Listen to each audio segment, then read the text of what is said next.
Hello hello, सब बच्चे high करें एक बार, सब बच्चे हेलो बोलें। बहुत ही बढ़िया। तो आज हम लोग यहाँ पे एकत्रित हुए हैं क्या पढ़ने के लिए बेटा? आज हम लोग यहाँ पे एकत्रित हुए हैं आरटीपी करने के लिए, जो कि इशू करी है none other than the one and only world second largest accounting body. क्या बेटा? Institute of chartered accountants of India. India India India. चलिए, तो पहला multiple choice question based on case scenarios हम लोग पढ़ने जा रहे हैं। और मैंने आपको रूल समझाया हुआ है बेटा। क्वेश्चन से पहले ना, मतलब इसके कॉम्प्रिहेंशन से पहले क्वेश्चन पढ़ डालो। क्या बोलती पब्लिक? आ जाइए, शुरू करते हैं। तो सबसे पहला क्वेश्चन है, CA K explain to mister N the pervasive effect on the financial statement in auditor judgement which of the following combination best answers as explain by CA K. नहीं होगा ये बिना क्वेश्चन पढ़े, क्योंकि यहाँ पे सीए के ने कुछ बातें एक्सप्लेन करी हैं। जब तक आपको ये नहीं पता होंगी तब तक आप लोग आंसर नहीं कर पाएंगे। चलिए दूसरा क्वेश्चन पढ़ते हैं। While expressing an unmodified opinion on financial statement, okay, unmodified opinion कर रहे हैं फाइनेंशियल स्टेटमेंट पे, Sam and company use the following phrase. जरा ध्यान से देखिएगा। In our opinion, the accompanying financial statement give a true and fair view of dash in accordance with the applicable financial reporting framework. Which one of the other phrase is regarded as being equivalent to the above phrase? अच्छा, आपको नीचे चार options दिए गए हैं और आपको बताना है कि नीचे दिए गए चारों ऑप्शंस में से कौन सा इस ट्रू एंड फेयर व्यू से मैच करता है। आई होप ये आंसर हम कर लेंगे बिना क्वेश्चन पढ़े। देखते हैं। In our opinion the accompanying financial statement give a true and Ekta Kapoor की कसम। बताओ बेटा, सही है कि गलत है? पहला ऑप्शन बताओ, सही है कि गलत है? बेटा करेक्ट जैसी कोई चीज नहीं होती। करेक्ट का मतलब क्या हो गया? Absolute assurance. करेक्ट का मतलब क्या हो गया? Conclusive audit evidence. करेक्ट का मतलब क्या हो गया? That audit is free from inherent limitations. क्या ये तीनों बातें सही है? नहीं भाई। Is that clear? तो पहला तो गलत हो गया। In our opinion the accompanying financial statement present correctly in all middle respect in accordance with the. फिर से बच्चों यहां पे एक वर्ड पकड़े, करेक्ट। कम ऑन, अगला पढ़ते हैं। In our opinion the accompanying financial statement present fairly. ला ला ला ला ला, मैंने अपने चेहरे पे फेयर एंड लवली लगाई। बताओ बेटा बताओ, फेयरली ये वर्ड कैसा लग रहा है? ये वर्ड 100% एश्योरेंस वाला लग रहा है या फिर रीजनेबल एश्योरेंस वाला लग रहा है? Come on, reasonable. अभी तक तो मुझे सबसे सही ये लगा। Present fairly in all metal respect in accordance with the applicable financial statement. In our opinion the accompanying financial statement give a correct and fair view. लो लो लो, तो मेरे हिसाब से ये भी गलत है, ये भी गलत है, और सी राइट आंसर है। क्या बोलती पब्लिक? जल्दी बताएगी public. Come on come on, बताओ बेटा। राइट, तो क्या सीखा? देखो बिना क्वेश्चन पढ़े भी हो सकता है कार्यक्रम। कॉम्प्रिहेंशन नहीं पड़ा तो भी हो गया। अगला, विच of the following statement is not included in the section with the heading basis for opinion in the auditor's report. तो आपको बताना है कि इसमें से क्या जो है वो नहीं आता है। नॉट को मार्क कर लो। कितनी बार सिखाया है कि जब भी एमसीक्यू आए नॉट को जरूर मार्क कर लो, क्योंकि not is going to play a very important role in your life. She loves me not. Not हटा के देखो बेटा, है ना। एनीवेज, चलो आओ ध्यान से। Which the following statement is not included, recording यहाँ पे हो रही है ना? हाँ, बहुत ही बढ़िया से। Is not included in the section with the heading basis for opinion para. Audit was conducted in accordance with accounting standard. मैं घर जा रहा हूं, तुम लोग संभाल लेना बेटा दुनिया को। Audit was conducted in accordance with accounting standards. नहीं, क्या करूं मैं? आप बताओ। पहली लाइन पढ़, ये क्वेश्चन नहीं, इट्स अ जोक। तो मेरे हिसाब से भाई यही इसका आंसर होना चाहिए। आप लोगों को क्या लगता है? जल्दी बता दीजिए। कम on come on come on come on. अब अति दुखी आत्मा का डाउट न बनाने। मास्टर ऐसे क्वेश्चन पेपर में नहीं आते। पहली बात तो भाई एमसीक्यू है ना, तुम्हें पता है ना मुझे पता है। क्या पता है पेपर में आ चुका हो या आने वाला हो, क्योंकि आईसीआई आपको जो है वो देता नहीं है ना एमसीक्यूज केस स्टडीज वाले। और क्यों नहीं देता है? Because you know they have less questions. They have less questions एक इशारा है किस तरफ बेटा? आई होप आप लोग समझ गए। चलिए, तो इस पे तो और पढ़ने की जरूरत नहीं है। इस ऐसे क्वेश्चन को बोलते बेटा टीबीक्यू, टाइम बचाओ क्वेश्चन। कहां हमें 2 नंबर मिल रहे हैं तुम्हें? 2 नंबर का क्वेश्चन था ये। Can you believe? 2 नंबर का। हेलो, आ जाइए प्लीज। नेक्स्ट पे चलते हैं। A paragraph was included in auditors report of health is wealth limited, ठीक है, हमने एक पैराग्राफ डाला है, that refer to matter which was appropriately disclose in the financial statement. गौर फरमाइएगा जरा, गौर फरमाइएगा जरा, एक पैराग्राफ डाला है जिसमें वो मैटर लिखे which was appropriately disclose in the financial statement. Appropriately disclose थे फाइनेंशियल स्टेटमेंट में, वैसे तो यहीं से इशारा मिल रहा है। Okay, that in the auditor's judgement was of such importance. Hello, एक मिनट रुकना जरा, मेरा मॉनिटर क्यों बंद हो गया है? हाँ चल गया, दोबारा आ गया मैं। हाँ हाँ जी, कहाँ पे थे हम लोग?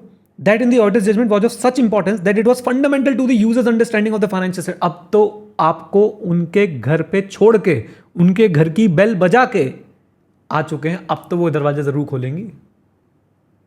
नहीं समझे मेरी बात को? अब तो बच्चों मन में से आंसर आ जाना चाहिए इस समय तक। तो कौन से पैराग्राफ का यूज हम करते हैं ऐसी चीज पे यूजर का ध्यान लाने के लिए जो फाइनेंशियल स्टेटमेंट में डिस्क्लोज्ड है और ऑडिटर को लगता है कि यूजर की अंडरस्टैंडिंग के लिए और फाइनेंशियल स्टेटमेंट की अंडरस्टैंडिंग के लिए इंपॉर्टेंस रखता है। कम ऑन, मैं सच सच बता रहा हूं, जिस बच्चे ने थोड़ी सी भी पढ़ाई करी है ना, किसी ने अगर बाई चांस क्लास ऐसे हेडफोन लगा के सुनी भी ना, यो मैन, वो भी कर लेगा यार इसको। इतनी मेहनत करी हुई हमने इस पर। एक बच्चे ने बोला है भाई की ऑडिट मैटर्स, एक बच्चे ने बोला, सिर्फ एक बच्चे ने।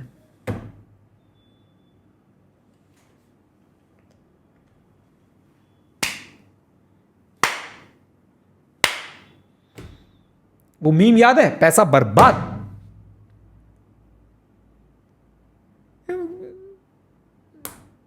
एक और निकल के आया, एक और निकल के आया है, एक और निकल के आया है, अदर मैटर। अभी तक सिर्फ 2 महान बच्चे मिले मुझे, अदर मैटर। हाँ, अब और भी 2 ही बच्चे हैं ऑप्शन, वो भी बोल दी तो देखी जाएगी जो होगा। अदर मैटर और कैम तो बोल ही दिया तुमने।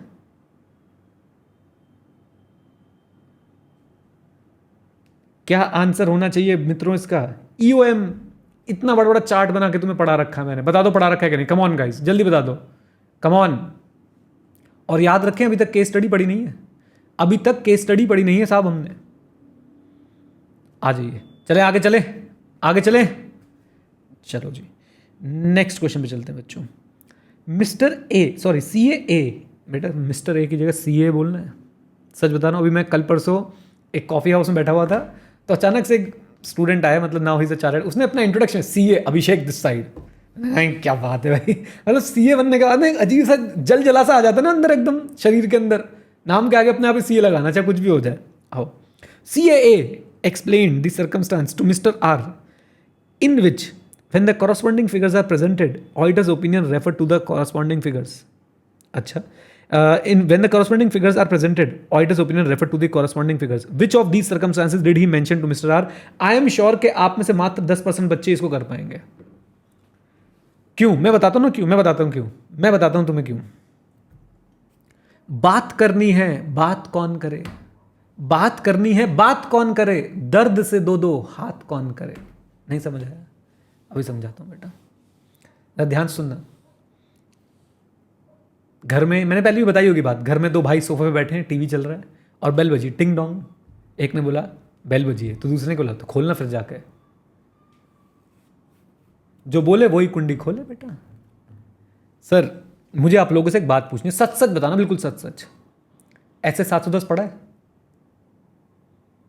ऐसे 710 पढ़ा है?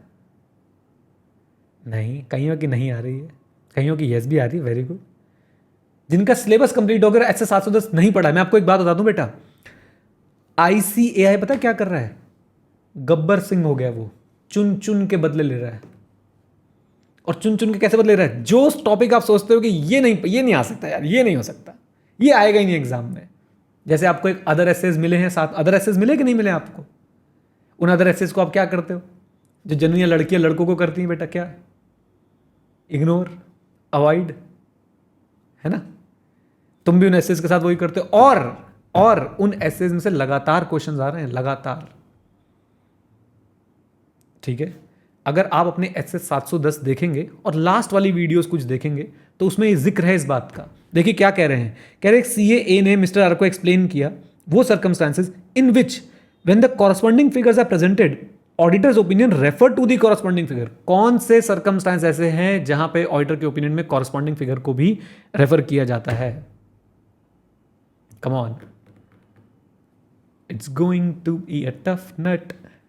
जिन्होंने नहीं पढ़ा है ऐसे 710, राइम नहीं हुआ लेकिन भावनाएं तो पता चल गई। प्रिया प्रिया आंसर दे रही है। प्रिया आंसर देख के आंसर दे रही है, वो एक्चुअली पढ़ के आंसर दे रही हो। हर्ष गलत जवाब, गणेश गलत जवाब। ये बेटा मैं बता रहा हूं ना, आपने ऐसे 710 को और बहुत सारी ऐसी चीज़ों को इग्नोर कर दिया कंप्लीटली, और उसी के चक्कर में जो है भाई साहब ये दिक्कत होती है। इसका आंसर है and prior period financial statement not audited. इसके लिए भी आपको केस स्टडी पढ़ने की जरूरत नहीं थी। अगर आपने ऐसे 710 की मेरी वीडियोस देखी हैं तो उसमें स्पेसिफिकली ये बात बोली हुई है कि अगर पिछले साल के फाइनेंशियल स्टेटमेंट ऑडिट नहीं है और कॉरस्पॉन्डिंग फिगर्स दिए हुए हैं तो ऑडिटर के ओपिनियन में कॉरस्पॉन्डिंग फिगर को भी हम लोग रेफर कर देंगे। Come on, okay. अगर आप और मजे की बात आपको एक चीज और बता दूं जरा ध्यान से।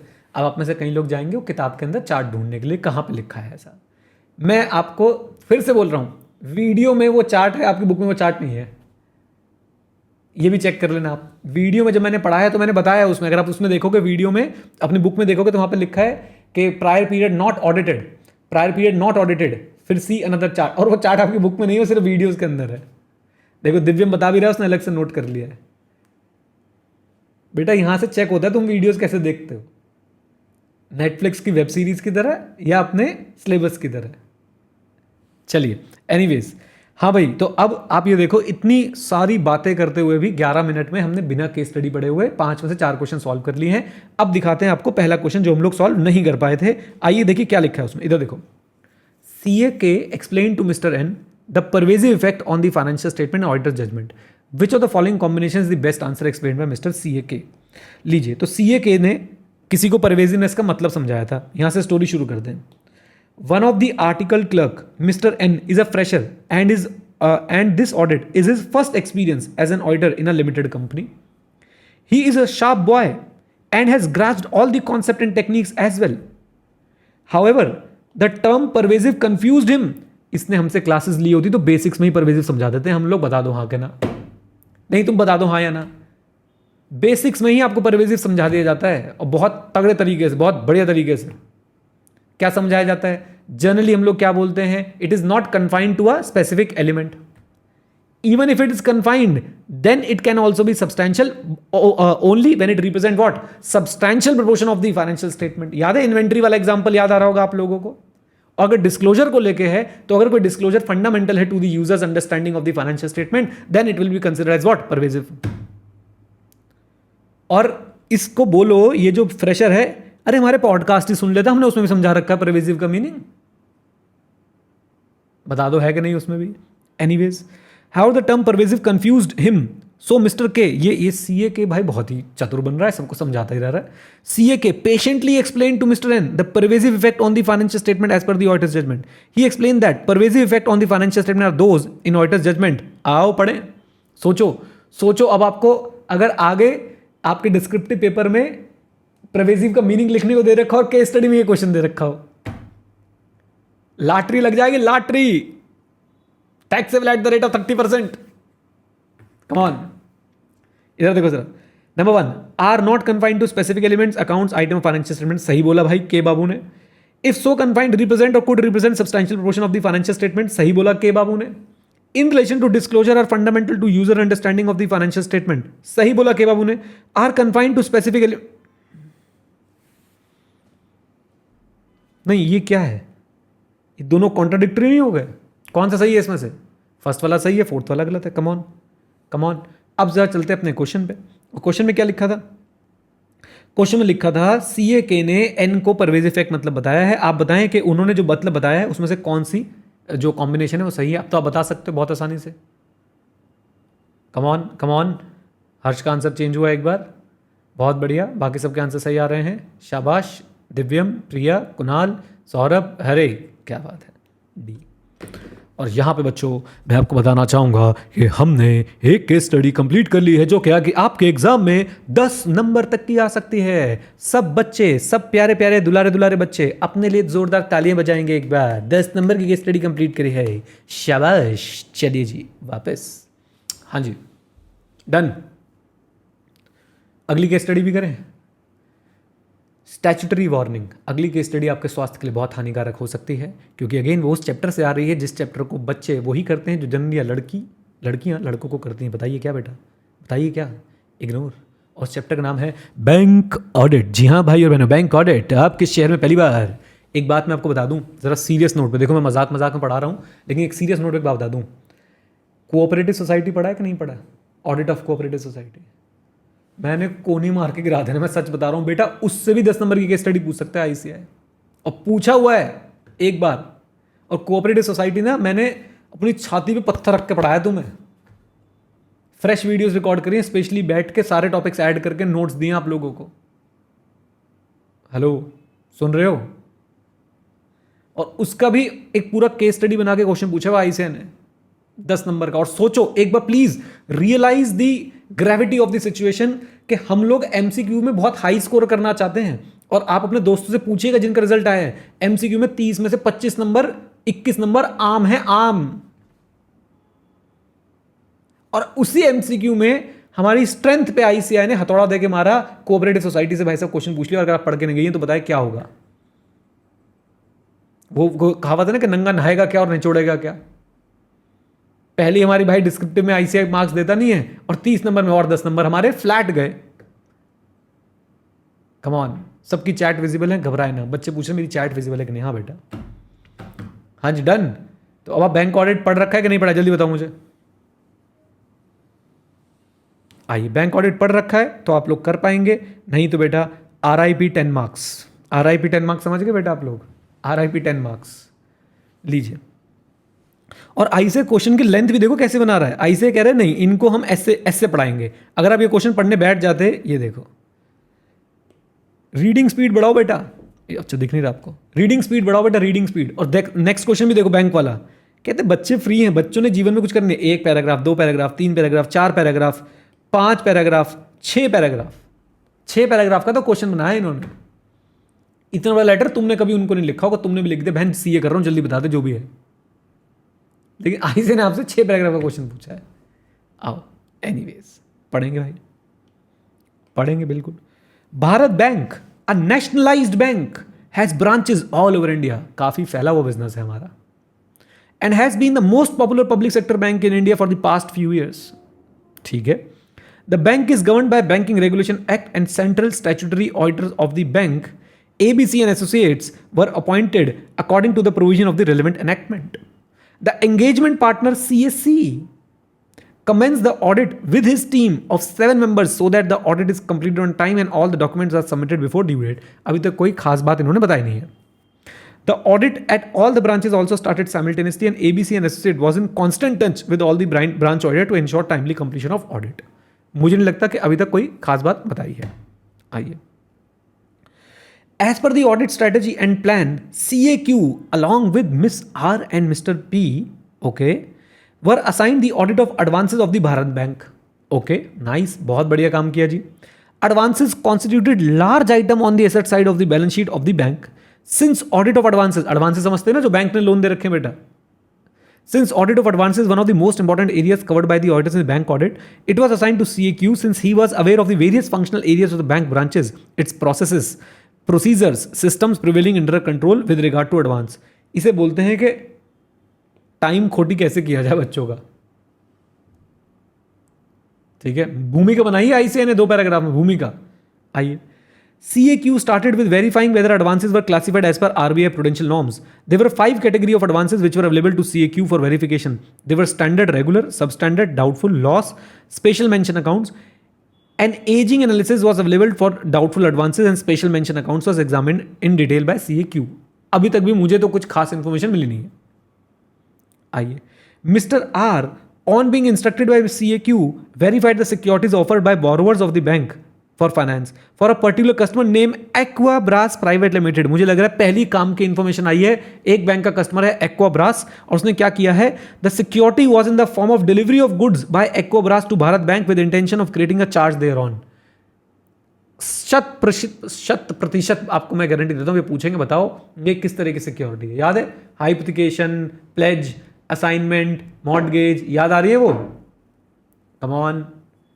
अच्छा जी, आगे भी है, the legal ownership of the goods remain with Aquabrass in case of another customer name Prism Works there was transfer of a life insurance policy in favour of the bank as security. Life insurance policy देखते ही आपके दिमाग में answer आ जाना चाहिए जिन्होंने bank audit पढ़ा हुआ है। आलसी बच्चे left the class, optional study करने वाले बच्चे लेफ्ट द क्लास। आ जाओ देखेंगे, the bank had absolute right over the policy of miss R and over the policy. Miss R examined all the relevant documents for the above two cases in detail. She continued with her examination of other security based on the sample selected by her. ठीक है जी, चलिए। While checking the classification of NPA, Mr. P came across a customer named Trustworthy. ये पक्का trustworthy नहीं होगा। Trustworthy, whose term loan installment was overdue for 90 days. Overdue for 90 days. For 90 days at the year end, but it was 100% secured against the office building.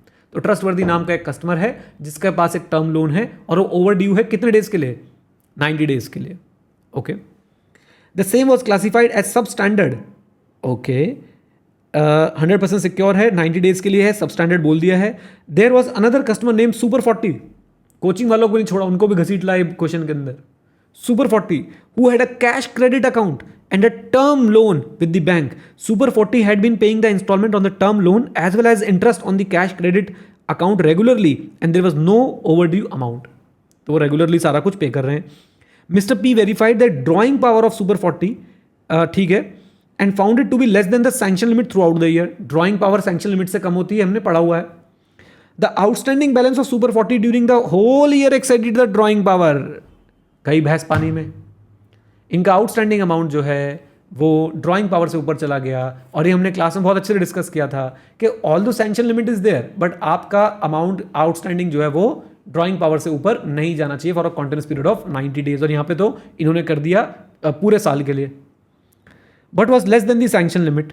Both the advances to Super 40 was classified as standard advance since the recovery were regular and outstanding balance in the cash credit was less than the sanction limit. ये question बहुत अच्छा बना हुआ है बच्चों, मैं सच बताऊं ऐसा ही क्वेश्चन ICAI और चैप्टर से भी पूछ सकता है जहां पे आपको ऑडिटर बना के वो 2-4 क्लाइंट दे देगा और हर क्लाइंट की थोड़ी थोड़ी इन्फॉर्मेशन देगा और उस इन्फॉर्मेशन पे क्वेश्चन बना देगा। आप देखिए यहाँ पे क्या हो रहा है, आपका क्लाइंट बैंक है, बैंक के अंदर के कस्टमर्स की आपको इन्फॉर्मेशन गिवन है और उसके ऊपर आपसे सवाल पूछने वाले हैं। Is that clear to everyone? Come on आइए। On examination of large advances, CAQ noticed that a customer named Stylish and Smart Private Limited had one funded loan and one non-funded loan sanctioned from the bank. CAQ checked in detail whether commission earned by the bank on the bank guarantee was provided on accrual basis. ठीक है। CAQ along with Ms. R and Mr. P verified advances in detail and also recommended a few changes in the classification provision based on examination of samples selected by them. Based on the above information, answer the following questions. चलिए, so अब answer the following question, which of the, मैंने ऐसे mark कर दिया, which of the sub categories of special mention, what are the sub categories of the special mention account? Special mention account, अति दुखी आत्मा, doubt number 1। Sir आपने हमें पढ़ाया क्या? बेटा नोट्स खोलो, चार्ट देखो, चार्ट के अंदर लिखा हुआ है ये। हमारे बैंक ऑडिट के नोट्स के अंदर आपको एक चार्ट मिलेगा। सर हमें बिल्कुल विश्वास नहीं आपके ऊपर। बेटा मैं अभी खोलता हूँ नोट्स अपने, रुको दोस्तों रुको। हाँ, लो जी लो, मैं अपने बैंक ऑडिट नोट्स पे आ गया हूँ।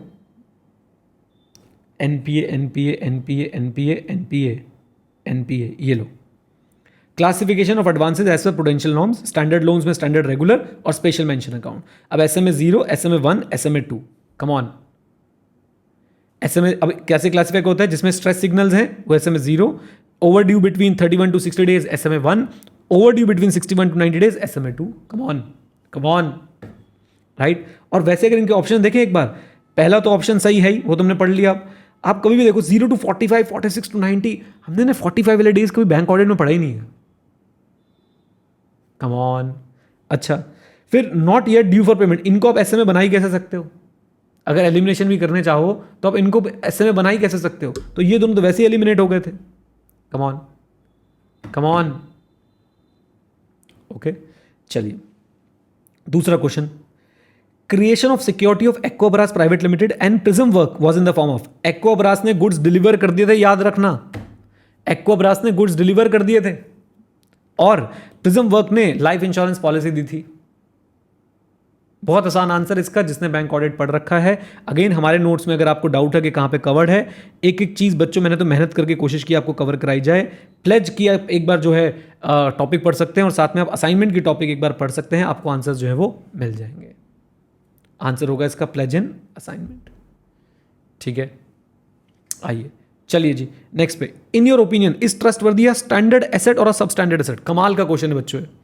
ट्रस्टवर्दी स्टैंडर्ड है और सबस्टैंडर्ड, और कारण बताना है आपने, कारण बताना है। दो it is due for 90 days, it is 100% secured, so it is a standard asset. Since it is due for 90 days, it is substandard asset irrespective of security. Since it is not due for more than 90 days, it is a standard asset irrespective of the security. Since it is not due for 90 days and it is 100% secure, it is a standard asset. बेटा सब standard कब बनता है? जब 90 days के लिए due है, 90 days से ज्यादा के लिए ड्यू हो जाए। मोर देन है ना। तो अब सही आंसर क्या होगा इसमें मेरे हिसाब से? तो sir since it is not due for more than 90 days, 90 दिन से ज्यादा के लिए ओवर ड्यू नहीं है। अब भाई साहब उसकी सिक्योरिटी है या नहीं है, वो तो सब स्टैंडर्ड एसेट नहीं है। कम ऑन, देखो अगर आप ध्यान से देखो बेटा, अगर आप ध्यान से देखो तो पहला वाला भी यही बोल रहा है कि वो स्टैंडर्ड एसेट है, लेकिन पहले वाले की रीजनिंग गलत है। पहले वाला कह रहा है क्योंकि वो 100% सिक्योर है इसलिए वो स्टैंडर्ड एसेट है। नहीं बेटा, जिसने बैंक ऑडिट का टॉपिक छोड़ रखा है, ये वार्निंग है उसके लिए। आपके बैंक ऑडिट से मिनिमम 4 से 6 नंबर का पेपर तो आएगा ही आएगा। मिनिमम 4 से 6 का, आप 6 मान के चलो, मिनिमम 6 नंबर का पेपर तो आएगा ही आएगा बैंक ऑडिट से। और बच्चों याद रखें, 16 नंबर तक का पेपर आपका बैंक ऑडिट से आ सकता है। Is that clear? Is that clear? Sir कैसे? बेटा आपके लिए 16 नंबर का पेपर कैसे बनेगा? एक तो मान लो केस स्टडी पूछ ली, एक करेक्ट इनकरेक्ट पूछे 2 नंबर का, और एक 4 नंबर का क्वेश्चन तो फिक्स है ही। Is that clear? Come on. और जो कहीं एक तो ना यार, ये बड़ी दिक्कत है, आप तब तक उस बात का मजाक उड़ा सकते हैं जब तक वो बात आपके साथ होना जाए। अभी ये जो 16 नंबर वाली बात मैंने बोली है ना, अभी कई लोग आएंगे, कई लोग जो होते हैं ना कि भाई बस मुझसे दुश्मनी है लेकिन मजाक सब चीज़ों को उड़ाएंगे। वो क्या बोलेंगे? अरे देखो देखो 16 नंबर का कह रहा बैंक ऑडिट आ सकता है। बेटा जिस दिन आएगा उस दिन देखेंगे, उस दिन किसका मजाक उड़ेगा आपको पता चलेगा, जब आप लोग बैंक ऑडिट प्रिपेयर नहीं करके जाएंगे। ओके, तो प्लीज़ इसको कवर कर लीजिए, प्लीज़ प्लीज़ रिक्वेस्ट कर रहा हूं, कायदे से डांट लगानी चाहिए। आ जाओ। ओके, ये भी हो गया। नेक्स्ट, इस सुपर 40 करेक्टली क्लासिफाइड है स्टैंडर्ड एसेट? हमने तो इसका आंसर तभी दे दिया था सर, क्या हमारे नोट्स में है ये? बिल्कुल बेटा, एक एक चीज़ आपके नोट्स में आपको कवर हुई मिल जाएगी। मैं नोट्स साथ साथ इसलिए दिखा रहा हूँ क्योंकि जिन बच्चों ने भी बैंक ऑडिट नहीं पढ़ा है उनको भी पता चल जाए कि भाई हमारे नोट्स में चीज़ें कवर्ड हैं। अगर आप सिर्फ नोट्स भी पढ़ जाएं और वीडियोस देख जाएं तो काम हो जाएगा। एनपीए वाला टॉपिक कहाँ पे है? एनपीए वाला लो जी। An account should be treated as out of order if the outstanding balance remain continuously in excess of the sanction limit or drawing power of for what? 90 days. Come on. आ जाइए। तो drawing power से ज़्यादा भाई साहब अगर 90 दिन के लिए है तो वो हम उसे क्या मान देंगे? हम उसे स्टैंडर्ड एसेट नहीं मानेंगे। आइए पढ़ते हैं। क्या स्टैंडर्ड एसेट की क्लासिफिकेशन सही है? Answer is yes, since the recoveries in both term loan and cash credit were regular and outstanding balance in the cash credit was less than sanction limit. हमें सैंक्शन लिमिट से कोई प्यार नहीं है। No, since the outstanding balance of the cash credit facility exceeded the drawing power more than 90 days, so both the advances, that is the term loan and cash credit facility, will be classified as NPA. ये सबसे सही answer लगता है मुझे। अगला answer है no, since the outstanding balance for cash credit facility exceeded the drawing power for more than 90 days, the cash credit facility will be classified as NPA and term loan as standard. No, आपको याद हो एक चीज अगर आपकी जो है NPA हो गई है तो आप सारे अकाउंट्स आपके हम क्या कर देंगे? एनपीए कर देंगे। कम on come on, both accounts हो जाएंगे NPA. Yes, since the recovery, yes का तो आंसर ही गलत है। That's it. लीजिए अगला क्वेश्चन हर कोई कर सकता है अगर उसको थोड़ी भी नॉलेज है। Which among the following is non funded loan? Non funded loan कौन सा? Demand loan, bill discounted, letter of credit, participation. Easiest question अभी तक का। Answer is C, letter of credit. क्या बोलती पब्लिक? आप लोग ऐसे सच बताओ, ऑडिट के पॉडकास्ट वगैरह सुनते हो? सुन लिया करो, रिविजनरी क्लिप्स हैं वो, और कुछ नहीं है। ठीक है, और रिवीजन वीडियो देखिए, जो रिवीजन वीडियो मैंने आपको दी है, मैराथन जो दे रखी है इतने सारे चैप्टर्स की बना के। देख लो, एक दो बार देख लो बढ़िया से, आ जाओ। हाँ, अब एक बच्चे में पैसा बैंक ऑडिट की रिवीजन वीडियो बना दो। चलो करेंगे, कोशिश करेंगे पक्का, ठीक है, आ जाओ। चलिए जी, जनरल एमसीक्यूज में निपटा दें बच्चों, जनरल एमसीक्यूज में निपटा दें। 20 नंबर के क्वेश्चंस कर लिए हमने अभी तक। आओ, एज पर ऐसे 210 precondition for an audit do not include which of the following. लो भाई लो, देखो बच्चों, अगर आपने सही से पढ़ाई कर रखी है ना मेरे साथ, ऐसे आंसर आ जाएगा इसका।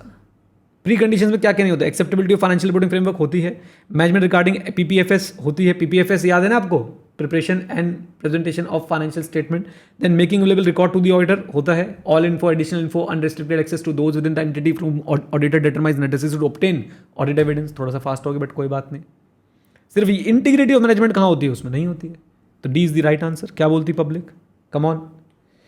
N auditor signs a false report knowingly, जानबूझकर उसने ऑडिट रिपोर्ट साइन कर दी, उसे पता गलत है।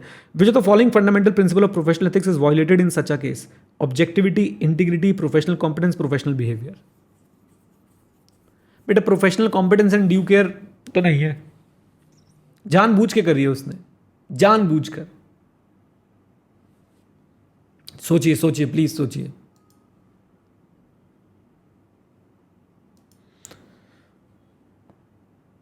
बिल्कुल ठीक पांडे जी, बिल्कुल ठीक बोला पांडे जी ने। भाई साहब वो ऑनेस्ट बंदा नहीं है, इंटीग्रिटी जो है उस बंदे की सही नहीं है।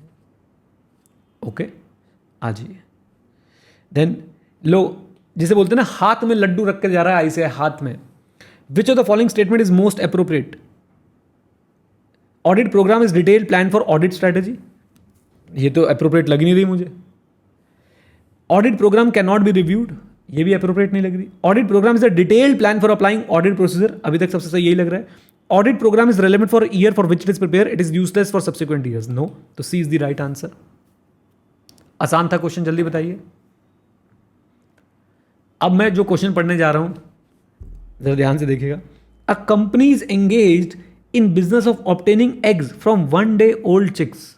मुझे समझ नहीं आया ये कहना क्या चाहते हैं, कंपनी का बिजनेस मुझे समझ नहीं आया। अगर आपको आया हो तो प्लीज बता देना, क्या पता कुछ हो भाई, ये बिजनेस ऐसा कुछ हो। 1 day old चिक से एग ऑब्टेन करना, बट मतलब मुझे क्लैरिटी नहीं आई। मैंने थोड़ा बहुत इस पर रिसर्च करने की कोशिश करी कि क्या ऐसा हो सकता है क्या। एग हैचिंग का बिजनेस तो होता है, but a company is engage in the business of obtaining eggs from 1 day old chicks, 1 day old chicks. कोई बात नहीं, सह लेंगे हम, कह मानते कुछ बिजनेस है कंपनी का, ठीक है।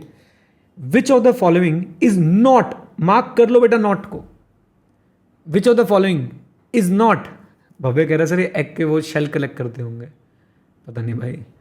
हाँ जी, not an example of an event or condition that may cast significant doubt on ability of the company to continue as a going concern. Not an example आपको बताना है। Mortality rate of 90% of life stock of the company, 90% life stock company का जो है वो खत्म हो जाएगा। Decision by government to ban commercial rearing of birds amidst protest by activist for preventing cruelty to animals. Shifting of farm labour to respective villages due to MNREGA scheme of government causing acute scarcity throughout the year. Increase in cost of feed of chicks by 20% during the year. आपको बताना इसमें से कौन सी चीज जो है नहीं है एक example of the event or condition that may cast significant doubt on entity's ability to continue as a going concern. देखो, अगर 90% ऑफ लाइफ स्टॉक खत्म हो जाएगी, भाई साहब significant doubt on the entity's ability to going concern है। Government ban कर देगी तो भी दिक्कत है। फार्म लेबर चला गया, एक्यूट स्कैरसिटी हो गई तो भी दिक्कत है। अच्छा, आपको एक और एग्जांपल देता हूं, सर ध्यान सुनना। अगर फार्म लेबर गया है, ध्यान सुनना, अगर फार्म लेबर गया है और आपने उसको लिखा है टेक्नोलॉजी से रिप्लेस कर दिया है, तो बताओ क्या ये मटीरियल अनसर्टेनिटी बनेगी? नहीं, बल्कि ये तो अच्छा है, नहीं बनेगी बेटा। अगर फार्म लेबर आपको छोड़ के गया है and you have replace the farm labour through what, technology, ये तो कंपनी के लिए अच्छी बात है, सस्ते में काम होगा, सैलरीज बचेगी, कम ऑन। लेकिन यहां पे लिखा है कि भैया फार्म लेबर चला गया, मनरेगा स्कीम आ गई है, हर हर मोदी घर घर मोदी, वो कौन सा स्लोगन चलाया था इन्होंने, हर घर मोदी, है ना। तो मनरेगा के चलते भाई साहब फार्म लेबर जो है वो वापस नहीं आएगा। ऑल दो मनरेगा मेरे हिसाब से कांग्रेस की स्कीम थी, मोदी जी ने इसे जिंदा रखा कांग्रेस को नीचे दिखाने के लिए, ऐसा कुछ था। But let's not get into the politics, क्योंकि पॉलिटिक्स की बातें बहुत ज़्यादा हो जाती हैं। अगर आपका कोई पॉलिटिकल ओपिनियन हो कांग्रेस और बीजेपी के को लेके, तो उसे अपने पास रखें। आ जाओ, अब एक ही चीज़ है जो भाई मटीरियल अनसर्टिनिटी नहीं बना रहा है, और वो क्या भाई सब, cost of feed of chicks में 20% इंक्रीज हो गया तो हो गया, हम भी अंडों का प्राइस बढ़ा देंगे, प्रोवाइड दैट ये अंडों के बिजनेस में, जैसा इन्होंने लिखा था एग फ्रॉम 1 day old चिक। Okay done. Please please political comments मत कीजिए चैट में, मुझसे गलती हो गई, मैंने मोदी जी का नाम नहीं लिया, राहुल गांधी जी का लेना भी नहीं बनता है, केजरीवाल का तो लेना ही क्यों है, ठीक है। चलो आ जाओ। अरे यार प्लीज़ भाई, मैं पॉलिटिकली बात नहीं, मतलब ऐसे मज़े ले रहा था बस मैं तुम लोगों से, यार तुम ऐसे मत करो, अब एक्सपोज वीडियो मत बनवा देना भाई उसके ऊपर। नेक्स्ट पे आओ। Letter of credit and foreign bill purchased and discounted are examples of, हाँ जी are example of funded facility या नॉन फंडेड फैसिलिटी। देखो मतलब क्वेश्चन देखो, कहते हैं ये और ये किसका एग्जाम्पल है, फंडेड नॉन फंडेड, नहीं बेटा ये तो मैच नहीं हो रहा। Non funded and funded, funded facility and funded facility, ये तो वैसे ही गलत है, क्योंकि हमें पता है लेटर ऑफ क्रेडिट तो नॉन फंडेड है। अब देखो ध्यान से, इन दोनों को तो मैंने वैसे एलिमिनेट कर दिया, सॉरी इन दोनों को तो मैंने वैसे एलिमिनेट कर दिया जहां पहला फंडेड आ रहा है, मेरे पास ऑप्शन ही 2 बच गए। कम ऑन कम ऑन, हर्ष तुम्हारी फोटो लगाऊं मैं एक बार स्क्रीन पे, तुम्हारी स्क्रीन देखो ऐसे रुकी थी कुछ ऐसे।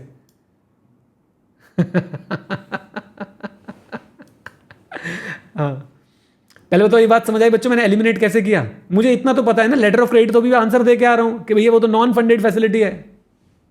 कम ऑन गाइस, बोल दो। तो इसलिए मैंने भाई इन दोनों ऑप्शन को तो हटा ही दिया। अब लेटर ऑफ क्रेडिट मेरा जो है वो नॉन फंडेड है, अब मुझे बस ये पता करना है foreign bill purchase and discounted, this is funded or not funded, this is funded, पैसा आएगा इसमें। विश्वेंद्र सिंह अभी तक यहीं अटका हुआ है, 1 day old चिक से एग कैसे मिलेगा। भाई देखो मैं बेनिफिट ऑफ डाउट दे रहा हूं आईसीआई को कि कुछ होगा ऐसा बिजनेस, नहीं तो डाउट है मेरा भी है कि 1 day old चिक से एग निकलेगा कैसे। अभी तो चिक एग से निकली है, अब आप उससे एग निकाल लोगे अगले दिन, ये भगवान जाने भाई कैसे होगा। मैं कह रहा हूं फिर भी बेनिफिट ऑफ डाउट, हम अपने आप को छोटा बना रहे हैं कि होगा कोई बिजनेस, हमें नहीं पता, हम ज्ञानी व्यक्ति थोड़ा ना बेटा। आ जाओ, हाँ जी डन है यहां तक, लीजिए। तो इसका आंसर है बच्चों मेरे हिसाब से non funded and funded facility. Done, बोलिए। कम ऑन, मत लिखो यार प्लीज, मत लिखो चैट में, तो उल्टी सीधी बात है। हाय हाय साइंस से पहुंच गए हैं, हाँ जी डन। चलिए, तो ये बच्चों आपने अभी मेरे साथ 37 मिनट में 30 नंबर के क्वेश्चंस कवर किए, और हमने फुल ऑन बातें करके, मस्ती करके, कमेंट्स करके, एंजॉय करके क्वेश्चन सॉल्व किए हैं। ओके देखो बच्चों, मेरी अगर आप एक बात मानो, सच में आपने कभी कभी जीवन में एक मोमेंट के लिए भी ऐसा समझाओ कि यार ये लड़का सही बात बोलता है, तो आज इस लड़के की बात एक बार दोबारा से सुन लो। बेटा एमसीक्यू में जो मैं देख पा रहा हूँ, हर बच्चा 20-25 नंबर स्कोर कर रहा है। हमारी प्रॉब्लम हो का रही है डिस्क्रिप्टिव में, तो एमसीक्यूज तो हमारी स्ट्रेंथ है, डिस्क्रिप्टिव जो है हमारे लिए, बल्कि मैं बोलूँगा एमसीक्यू को ऐसे देखो कि हमारी अपॉर्चुनिटी है, क्योंकि एक्सटर्नल है ना ये, डिस्क्रिप्टिव हमारे लिए थ्रेट है। अपॉर्चुनिटीज को एक्सप्लॉइट करना है, साथ में स्ट्रैटेजिक मैनेजमेंट भी पढ़ लो बेटा, अपॉर्चुनिटीज को एक्सप्लॉइट करना है और थ्रेट्स को मिनिमाइज करना है। और थ्रेट्स को आप मिनिमाइज कैसे कर सकते हैं, अपनी स्ट्रेंथ से। आपकी स्ट्रेंथ क्या है, ए आप मेरे पास पढ़े हैं, बी आपको बेटा क्वेश्चन बैंक मिला हुआ है, प्लीज उस क्वेश्चन बैंक को पढ़िए। उस मैंने एक पूरा का पूरा ब्लॉग लिखा है कि आप लोग कैसे जो है अपने ऑडिट में अच्छे नंबर स्कोर कर सकते हैं। उसका रूल 1 यही है कि आप ज्यादा से ज्यादा आईसीआई के क्वेश्चंस पढ़िए, अपने आंसर की स्ट्रक्चरिंग उनकी तरह करने की कोशिश कीजिए। इज दैट क्लियर, बोलिए। जब आपका आंसर का स्ट्रक्चर आईसीआई के आंसर के स्ट्रक्चर से मैच होगा, आईसीआई के पास कोई ऑप्शन नहीं है, वो सिर्फ आपको क्या देगा, मार्क्स देगा, राइट। मुझे जो भी बच्चा प्रॉपर क्लासेस देख रहा है, क्लासेस की रिवीजन कर रहा है, मुझे उसकी कॉन्सेप्चुअल क्लैरिटी पे डाउट नहीं है, तभी तो मैं बोल रहा हूं कि आपके लिए, क्योंकि आपकी कॉन्सेप्चुअल क्लैरिटी अच्छी है, आपके लिए एमसीक्यूज क्या बन जाते हैं, एक अपॉर्चुनिटी बन जाती है।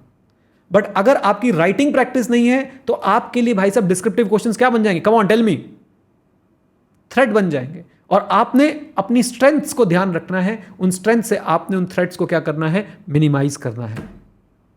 Hello, okay, come on. Naman भाई मैंने सुन लिया है, ये वाला टॉपिक नितिन सर देखते हैं, मैं उनको बोल दूंगा एक बार, वो देख लेंगे। चलिए, तो ये था बच्चों आज का सेशन।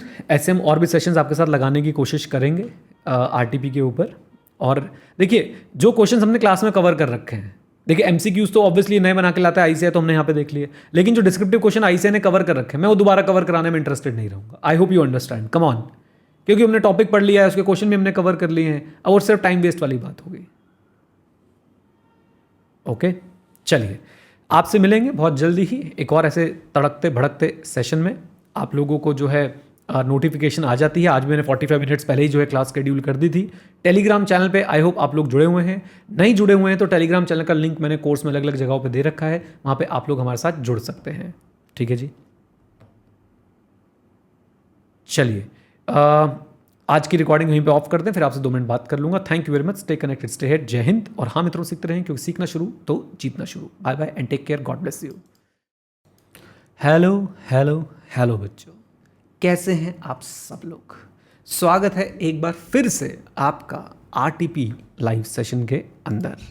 उम्मीद करता हूँ जीवन अच्छा चल रहा है आप लोगों का, उम्मीद करता हूँ जीवन एंजॉय कर रहे हैं आप लोग। अगर हाँ, तो आपको एक बार स्क्रीन पे लेके आ रहा हूँ, सब ज़रा एक बार हाय हेलो नमस्ते बोल देंगे। ये लो जी, बोलो सब हाय, बोलो हेलो हेलो, आ जाओ आ जाओ आ जाओ। बहुत ही बढ़िया, बहुत ही बढ़िया, बहुत ही बढ़िया। चलो, हाँ जी, तो आज हम लोग आरटीपी का पार्ट बी शुरू कर रहे हैं। पार्ट बी जो कि क्या है, डिस्क्रिप्टिव क्वेश्चंस। डिस्क्रिप्टिव क्वेश्चन में सबसे पहले क्या बताते हैं आपको, state with reason in short. ये भी यूट्यूब की तरह होगा, शॉर्ट चलेगा आजकल, ठीक है। In short whether the following statements are true और फॉल्स। ओके, बहुत सिंपल है, बहुत ही बढ़िया है। एक बालक कह रहा है, एक बालिका कह रही है, सर वॉल्यूम थोड़ा इंक्रीज कर दीजिए। मेरी तरफ से वॉल्यूम कम आ रहा है क्या? इतना बड़ी वाला माइक लगा रखा मैंने, सब कुछ ठीक है। आप अपना स्पीकर चेक कराइए प्लीज़। आइए, चलिए जी। तो पहला, बहुत ध्यान से, और जिन्होंने ऑडिट को समझा है, जिन्होंने ऑडिट को जिया है, जिनके नसों में ऑडिट बहता है, जो ब्लड टेस्ट कराने जाएं तो उनका ब्लड ग्रुप निकलता है ऑडिट पॉजिटिव, तो बेटा वो बच्चे ज़रा ध्यान से सुने। ये क्वेश्चन बहुत अच्छा है और हमें ऐसे क्वेश्चंस का इंतज़ार है। Please, the level of sampling risk that auditor is willing to accept will not affect the sample size. The level of sampling risk the auditor is willing to accept will not be affected, will not affect the sample size. सोचिए ज़रा, सोचिए क्या बात कही जा रही है यहाँ पे। कह रहे हैं कि सैम्पलिंग रिस्क का, जो हम सैम्पलिंग रिस्क एक्सेप्ट करना चाहते हैं, उसका कोई इंपैक्ट नहीं आता सैंपल साइज पे। अच्छा, मैं आपसे एक सवाल पूछता हूँ, सारी दुनिया को छोड़िए, इधर देखिए। अगर मैं सैंपल साइज बढ़ा दूंगा तो सैम्पलिंग रिस्क क्या हो जाता है? सैम्पलिंग रिस्क क्या हो जाता है? I want an answer. Very good, sampling risk क्या हो जाता है? कम हो जाएगा, क्योंकि मैं ज़्यादा चेकिंग करूंगा तो मेरे रिजल्ट्स के सही होने की प्रोबेबिलिटी बढ़ जाएगी। याद है सैम्पलिंग रिस्क क्या होता है? कि ऑडिटर अगर अपने ऑडिट प्रोसीजर सैंपल पे ना लगा के पॉपुलेशन पे लगाता तो रिजल्ट्स डिफरेंट होते हैं। कम ऑन, यस और नो? और जैसे सैंपल साइज बढ़ेगा वैसे ही सैम्पलिंग रिस्क क्या होना शुरू हो जाएगा? कम। और ये कह रहे हैं कि अजी सैम्पलिंग रिस्क का कोई इंपैक्ट नहीं आता सैंपल साइज पे। बताओ, अब बताओ, ट्रू और फॉल्स? कम ऑन, ट्रू और फॉल्स? तो answer is false. Although ICI ने बोला है कि ट्रू फॉल्स बताने हैं, लेकिन एक बार देख के आते हैं कि ये लिखते क्या हैं। लो, यहां पे इन्होंने इनकरेक्ट लिखा हुआ है। आ जाओ, अर्नब गोस्वामी का एक मीम है ना, कुछ भी कुछ भी, तो वो चलाने का मन है यहाँ पे, बट कोई बात नहीं। एनीवेज, यहाँ तक क्लैरिटी है बच्चों? बोलिए, कम ऑन, आ जाओ। अभी आप चैट में कोई भी चीज़ अगर पूछ रहे हैं मुझसे, मैं नहीं देख रहा, सिर्फ मैं सब्जेक्ट की बातें कर रहा हूँ। रिकॉर्डिंग कब मिलेगी, बम कब फूटेगा, सलमान खान की शादी कब होगी, हिरण को किसने मारा, मैं सबका जवाब दूंगा बेटा, लेकिन पहले सेशन ले लूँगा, उसके बाद आ जाओ। एज पर essay 530, देखो आंसर लिखने का तरीका। एक बात बता दूं मैं आपको, एक बात मैं आपको बता दूं कि जो बच्चे ये सोच रहे हैं ना कि बस क्योंकि मुझे पता है करेक्ट इनकरेक्ट क्या है तो इसलिए मेरे को मार्क्स मिल जाएंगे, ये वही बच्चे हैं जो उनकी पहली स्माइल पे यही समझ लग जाते हैं अब तो शादी पक्की। प्लीज़ इस बात को समझे बेटा, मैं क्या बोल रहा हूँ।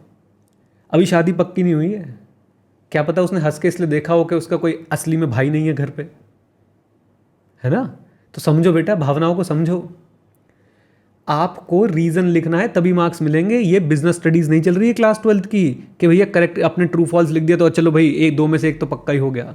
आपको रीजन लिखना है और रीजन भी अच्छे से लिखना है, जैसा आईसीआई चाहता है वैसा लिखना है। Is that clear? Is that clear? Come on, आ जाओ आ जाओ, वापस आ जाओ, आ जाओ बच्चों, जरा देखो इधर please. So as per S A 530, जैसे ही आपने ये लिखा आपने कर दिया एग्जाम चेक करने वाले को इम्प्रेस कि भैया मुझे तो एस ए नंबर याद है। अच्छा, अगर याद नहीं है तो इसको अगर 350 लिख देते तुम, तो बेटा अब तो वो तुम्हारी शादी कभी नहीं कराएगा अपनी लड़की से, पक्की बात है। 350 लिखते ही गलत हो गया, इस पे आपको 0 नंबर मिलेंगे, 0। कभी भी गलती से भी ऐसे गलत कोट मत करना। नहीं आता तो as per standards on auditing issued by Institute of chartered accountants of India. Okay, number याद है, वेरी गुड। वैसे मुझे अपने स्टूडेंट से उम्मीद है कि कम से कम 20 एसेज के नंबर और नाम बहुत अच्छे से याद है। Come on come on. अच्छा, एक बच्चे की रिक्वेस्ट आई थोड़ी स्पीड से पढ़ाएं, तो बताओ भाई स्पीड से पढ़ाएं कैसे पढ़ाएं, कैसे, मतलब मैं चाह रहा हूँ थोड़ा डिस्कशन भी कर लें, बट एनीवेज चलिए जी आगे चलते हैं। हाँ जी, तो ऑडिट सैम्पलिंग हमारे ऐसे का नाम आ गया। The level of sampling risk that auditor is willing to accept effects the sampling size required. अब ये लाइन देखिए, इससे मिलेगा मार्क्स आपको, इससे मिलेगी marks. Come on, the lower the risk the auditor is willing to accept the greater the sample size will need to be. जितना कम रिस्क लोगे, जितना कम रिस्क एक्सेप्ट करना चाहते हो, उतना ही ज़्यादा क्या रखना पड़ेगा, सैंपल साइज। बताइए आसान है कि नहीं? कम ऑन कम ऑन, बहुत ही बढ़िया बहुत ही बढ़िया। चलिए जी, आइए सेकंड क्वेश्चन पे चलते हैं मित्रों, दोस्तों, भाइयों बहनों। स्पीड बढ़ाएंगे, धीरे धीरे बढ़ाएंगे, don't worry. There is no difference between audit and review. अब मैं आपको एक बात बताऊंगा, जब मैं चैप्टर 1 पढ़ा रहा था आप लोगों को, तब मैंने बोला था कुछ नई चीज़ें ऐड हुई हैं आपके सिलेबस में जो बहुत सारे बच्चों को पता भी नहीं होंगी, क्योंकि वो पुराना राग अलाप रहे हैं। याद है आपको, एश्योरेंस एंगेजमेंट 2 तरीके के हो सकते हैं। एक होता है हमारा रीजनेबल एश्योरेंस एंगेजमेंट और दूसरा होता है हमारा लिमिटेड, या फिर बोलूँगा मॉडरेट और low level of assurance engagement. Audit कौन सा होता है? रीजनेबल वाला। और रिव्यू ऑफ फाइनेंशियल स्टेटमेंट कौन सा होता है? मॉडरेट और लो लेवल ऑफ एश्योरेंस वाला। ऑडिट में हम लोग क्या करते हैं, हम लोग ऑडिट प्रोसीजर ज़्यादा लगाते हैं, AEIOU, रीपरफॉर्म एक्सटर्नल कन्फर्मेशन, जबकि रिव्यू में हम सिर्फ इंक्वायरी से जो है वो काम चलाने की कोशिश करते हैं। कम ऑन, ऑडिट में हम लोग IC को भी बड़े अच्छे से कंसिडर करते हैं। कम ऑन गाइज, है ना। आइए, तो ये तो आंसर तो भाई इसका यही है, incorrect. There is no difference between audit and review. Answer is false. Audit और रिव्यू के बीच में डिफरेंस तो है। ICAI का आंसर जरा देख के आएंगे कि ICAI ने कैसे लिखा है। बेटा मैं आंसर क्यों दिखा रहा हूं बार बार, याद रखिएगा, सिर्फ करेक्ट इनकरेक्ट से मार्क्स नहीं मिलने वाले हैं, सिर्फ करेक्ट इनकरेक्ट से मार्क्स नहीं मिलने वाले हैं। आ जाइए, वेरी गुड। इंशा ने बताया पॉजिटिव और नेगेटिव वर्डेड भी, बिल्कुल। हमारा जो ऑडिट का एश्योरेंस होता है वो पॉजिटिवली वर्डेड होता है, और जो रिव्यू का होता है वो नेगेटिवली वर्डेड होता है। आइए, audit and review are 2 different terms. Audit is, देखिए बच्चों, देखिए reasonable assurance engagement, its objective is reduction in assurance engagement risk to an acceptably low level in circumstances of the engagement. However, review is limited assurance engagement. आप देख रहे हैं बच्चों, red वाला point देखिए, reasonable assurance engagement, limited assurance engagement, ये आपको words लिख के आने पड़ेंगे।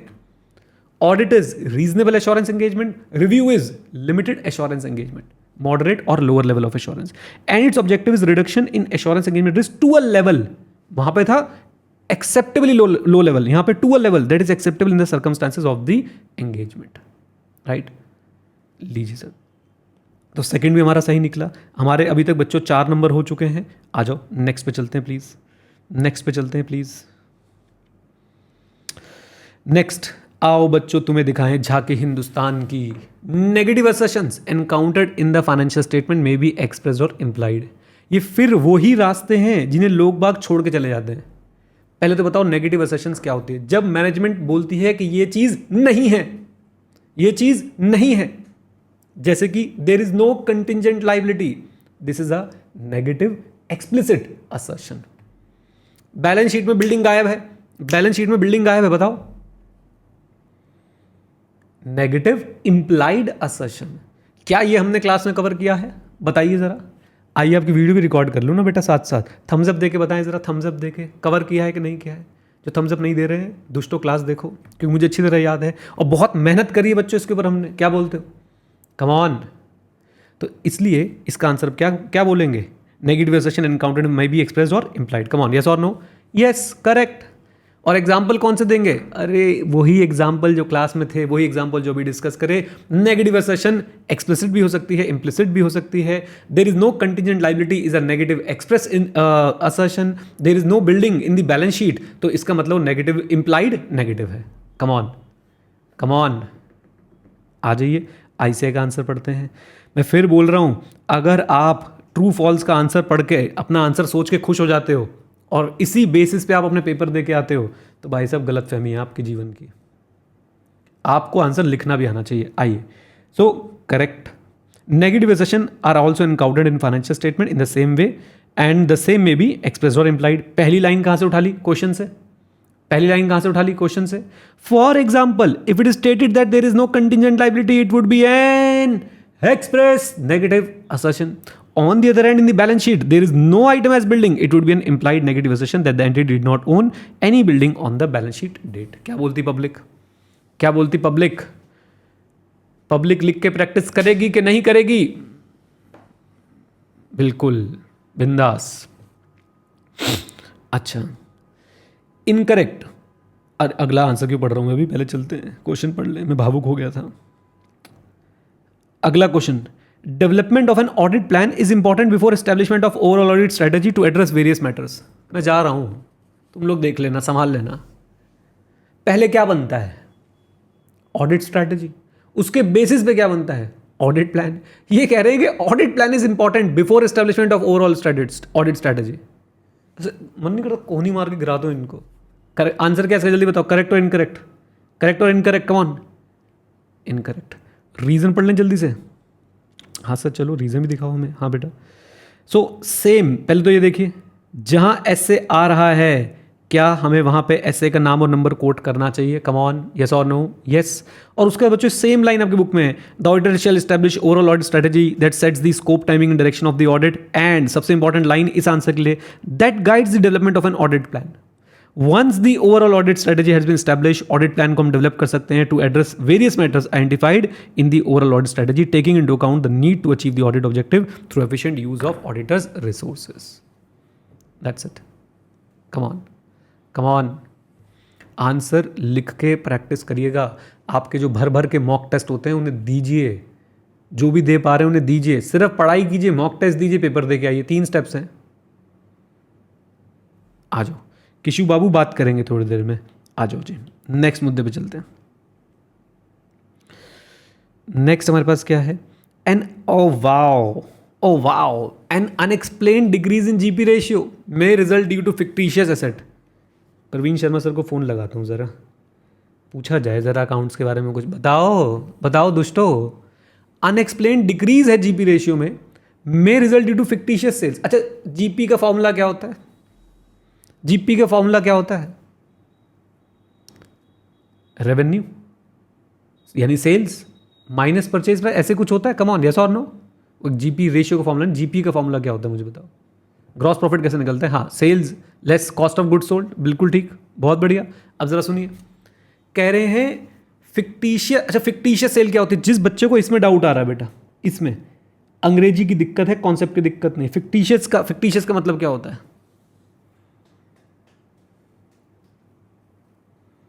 बेटा वो वाला शेर याद है आपको? मैंने क्लास में सुना था. हंसती थी, हंसाती थी, रोती थी, रुलाती थी, बाद में पता चला पागल बनाती थी. उसका प्यार फिक्टिशियस था बेटा, उसका प्यार फिक्टिशियस था.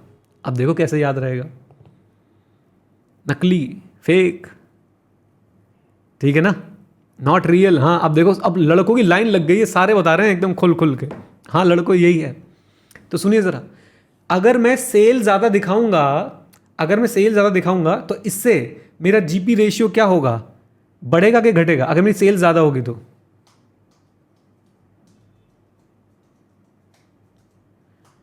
और कब मेरा जीपी रेशियो जो है वो कम होगा?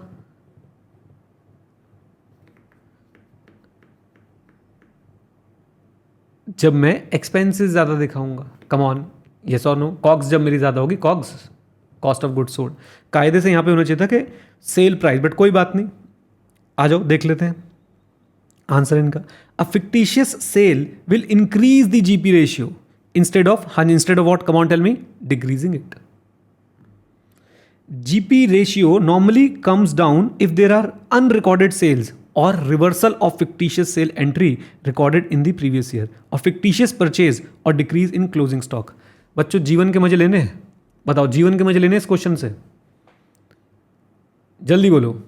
अब मैं तुम्हें जीवन के मजे दिलाता हूं। इधर देखो बच्चों, जिस बच्चे ने सही जवाब दिया उसको मिलेगा यूपीआई, और यूपीआई मिलेगा बच्चों 150 रुपये। ओके, जिस बच्चे ने सही जवाब दिया। रेडी हो? सवाल पूछने जा रहा हूं, ध्यान सुनिएगा। फिक्टिशियस सेल अगर हो रही है तो हमारे लिए ऑडिट में ट्रांजैक्शन वाली कौन सी असर्शन पे इंपैक्ट आ रहा है?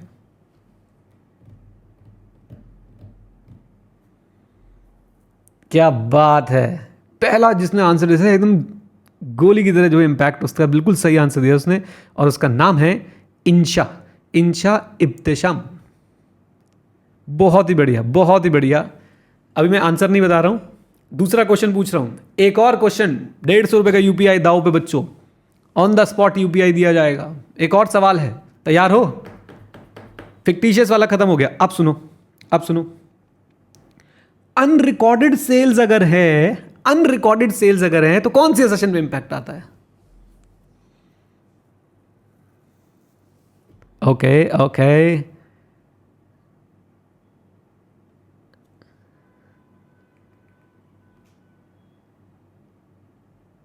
इसका सही जवाब दिया है सबसे पहले, ठीक है, एक इंशा का तो नाम मैंने बता ही दिया था, इंशा। इंशा के बाद सबसे पहले जो जवाब आया है that is, if I am not wrong, Bhavya Taneja, Bhavya Taneja. बताऊं अब इसका आंसर? देखो, क्वेश्चन में से क्वेश्चन निकालना एक कला है, और आप लोगों के कॉन्सेप्ट स्ट्रांग हो रहे हैं इससे, पार्टिसिपेट कीजिए।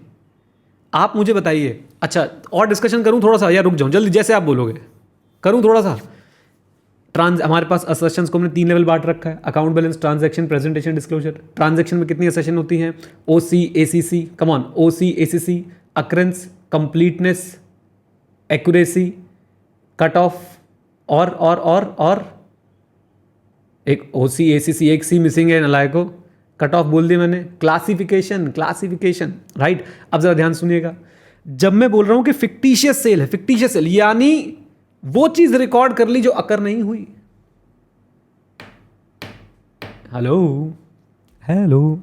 तो इंशा जी का पहला, बहुत बच्चों ने सही जवाब दिया, इंशा ने सबसे फास्ट जवाब दिया था, ए। और दूसरी बात, जब अनरिकॉर्डेड सेल्स हैं, मान लो, देखो जीपी जो है हमारा डाउन कब जाने वाला है, जीपी डाउन कब जाने वाला है हमारा? जब अनरिकॉर्डेड सेल्स होंगी। कम ऑन, जब क्या होंगी जल्दी बताइए? अनरिकॉर्डेड सेल्स होंगी, बोल दो। और जब अनरिकॉर्डेड सेल्स होंगी बच्चों, तो ध्यान से सुनिए मेरी बात को, अनरिकॉर्डेड सेल्स के केस में कौन सी असर्शन मिसिंग है? नहीं, अकरेंस तो हुई थी, और सारी चीजें प्रॉपर्ली रिकॉर्ड होनी चाहिए। ये कौन सी असर्शन होती थी? Completeness, accuracy deals with value, amount, completeness. और ये जवाब दिया था भव्य तनेजा ने। तो अब आप लोग क्या करेंगे? आप लोग मुझे अपना यूपीआई नंबर देंगे, जल्दी से यूपीआई आईडी देंगे, और मैं आपको दूंगा 150 रुपये। सब नहीं देने लग जाना, सिर्फ इंशा और भव्य, कहीं सब सब लिखने लग जाओ। जल्दी से दे दो भव्य। भव्य का तो आ भी गया, बहुत ही बढ़िया भव्य, शाबाश। देखा कितनी तेजी के साथ यूपीआई, देखा कितनी तेजी के साथ दिया इसने। इंशा आप भी दे दो बेटा, साथ साथ दे दूँ ना बच्चों, थोड़ा सा डिले होगा लेकिन साथ साथ दे दूँ ना बच्चों को प्राइज, मोटिवेशन बनी रहेगी ऐसे।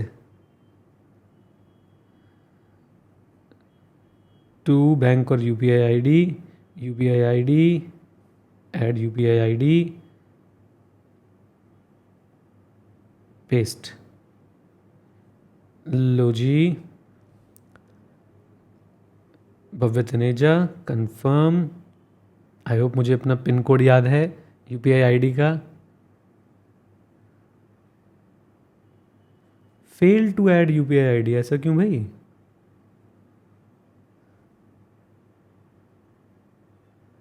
ओके, एडेड, प्रोसीड टू पे, पे।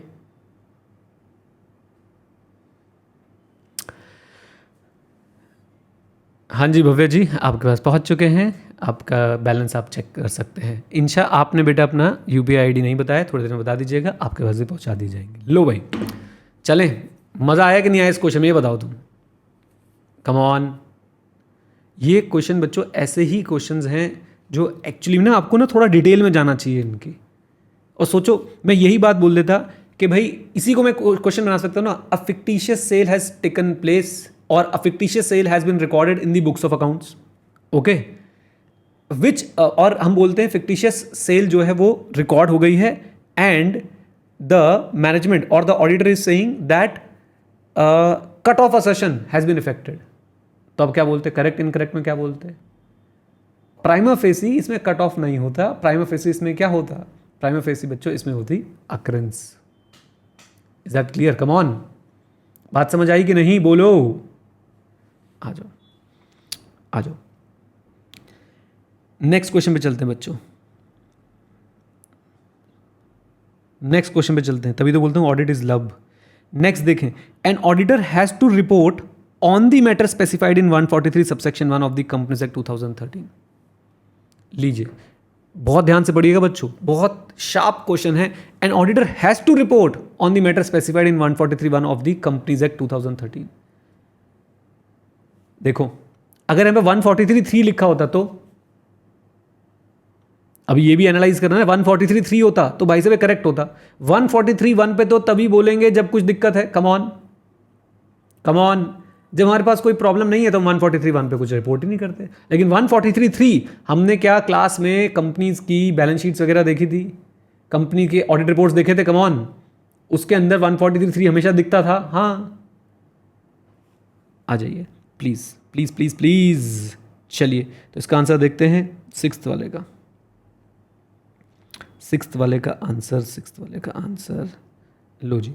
The auditor is not required to report on the matter specified in 143(1) of the Companies Act 2013 unless, ये है बच्चों रीजन जिसके मार्क्स मिलेंगे, unless he has any special comments to make on any of the items referred to therein।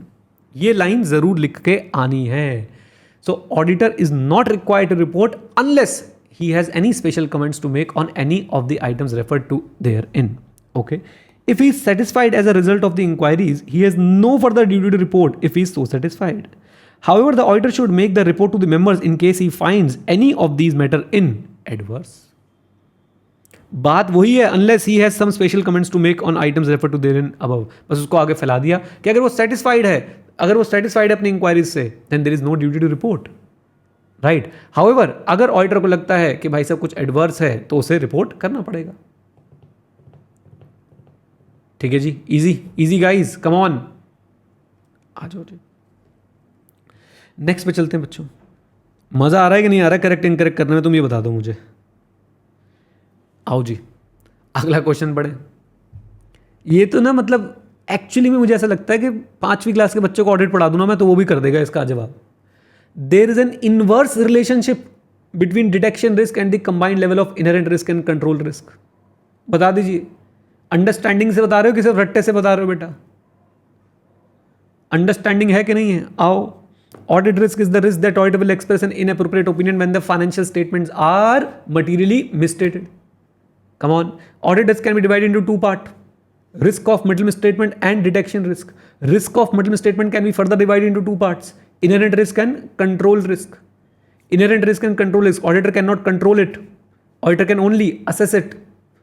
And after assessing the inherent and control risk or risk of middle misstatement, auditor will determine the level of detection risk. If inherent risk or control risk are high, then acceptable detection risk will be low. Hello, क्या बोलती public? आ जाओ जी। So yes, there is an inverse relationship between detection risk and combined level of inherent and control risk। आ जाओ जरा answer पढ़ लेते हैं। अच्छा पहले इसको भी पढ़ लेते हैं, फिर इसका ना नेक्स्ट का भी आंसर पढ़ लेंगे। नेक्स्ट पढ़ लेते हैं question. For auditor's opinion reasonable assurance is an absolute level of assurance. No, for auditor's opinion reasonable assurance is high but not absolute level of assurance. Why? Because of inherent limitations of auditing. Auditor cannot have conclusive evidence, he can only have persuasive audit evidence। come on come on। अच्छा जी चलते हैं आगे, चलते हैं लीजिए। सो पहला वाला correct था। Yes, there is an inverse relationship between detection risk and combined level of inherent risk and control risk। कला सीखो कला, क्वेश्चन से ही चुरा लिया पहली लाइन तो। अच्छा, for example when inherent risk and control risk are high, acceptable detection risk need to be, come on, acceptable detection risk need to be, come on everyone, need to be low to reduce the audit risk to an acceptably low level. On the other hand, when inherent and control risk are low, मतलब जबरदस्ती की बातें बनानी है तो ऐसे करते हैं जीवन में. अगर वो हाई है तो उसको लो रखना है, अगर वो लो है, an auditor can accept a high detection risk and still reduce the audit risk to an acceptably low level. बात तो सही है. अगर IRCR कम है तो ऑडिटर क्या कर सकता है? ऑडिटर थोड़ा हायर डिटेक्शन रिस्क रखते हुए भी ओवरऑल ऑडिट रिस्क को क्या कर सकता है? कम. क्या बोलती पब्लिक? आइए, अगला हमने रीजनेबल एश्योरेंस वाला पढ़ा था. Reasonable assurance is a high level but not an absolute level of assurance. यही बात पढ़ी थी हमने. आओ जरा देखें. Because there are inherent limitation of audit which result in most audit evidence on which audit draw conclusion and basis auditors opinion being persuasive rather than conclusive. सच सच बता दीजिए, सारे वर्ड्स मैंने आपके साथ बोले थे कि नहीं बोले थे? और कुछ हो ही नहीं सकता, कॉन्सेप्ट ही इतना सा है. अभी अभी आपने 16 नंबर के क्वेश्चंस किए मेरे साथ. सत्संग टाइम बच्चों, सत्संग टाइम. इधर देखें जरा ध्यान से, सुनो दुष्टो सुनो. ऑब्जेक्टिव टाइप क्वेश्चन 30 नंबर के आते हैं.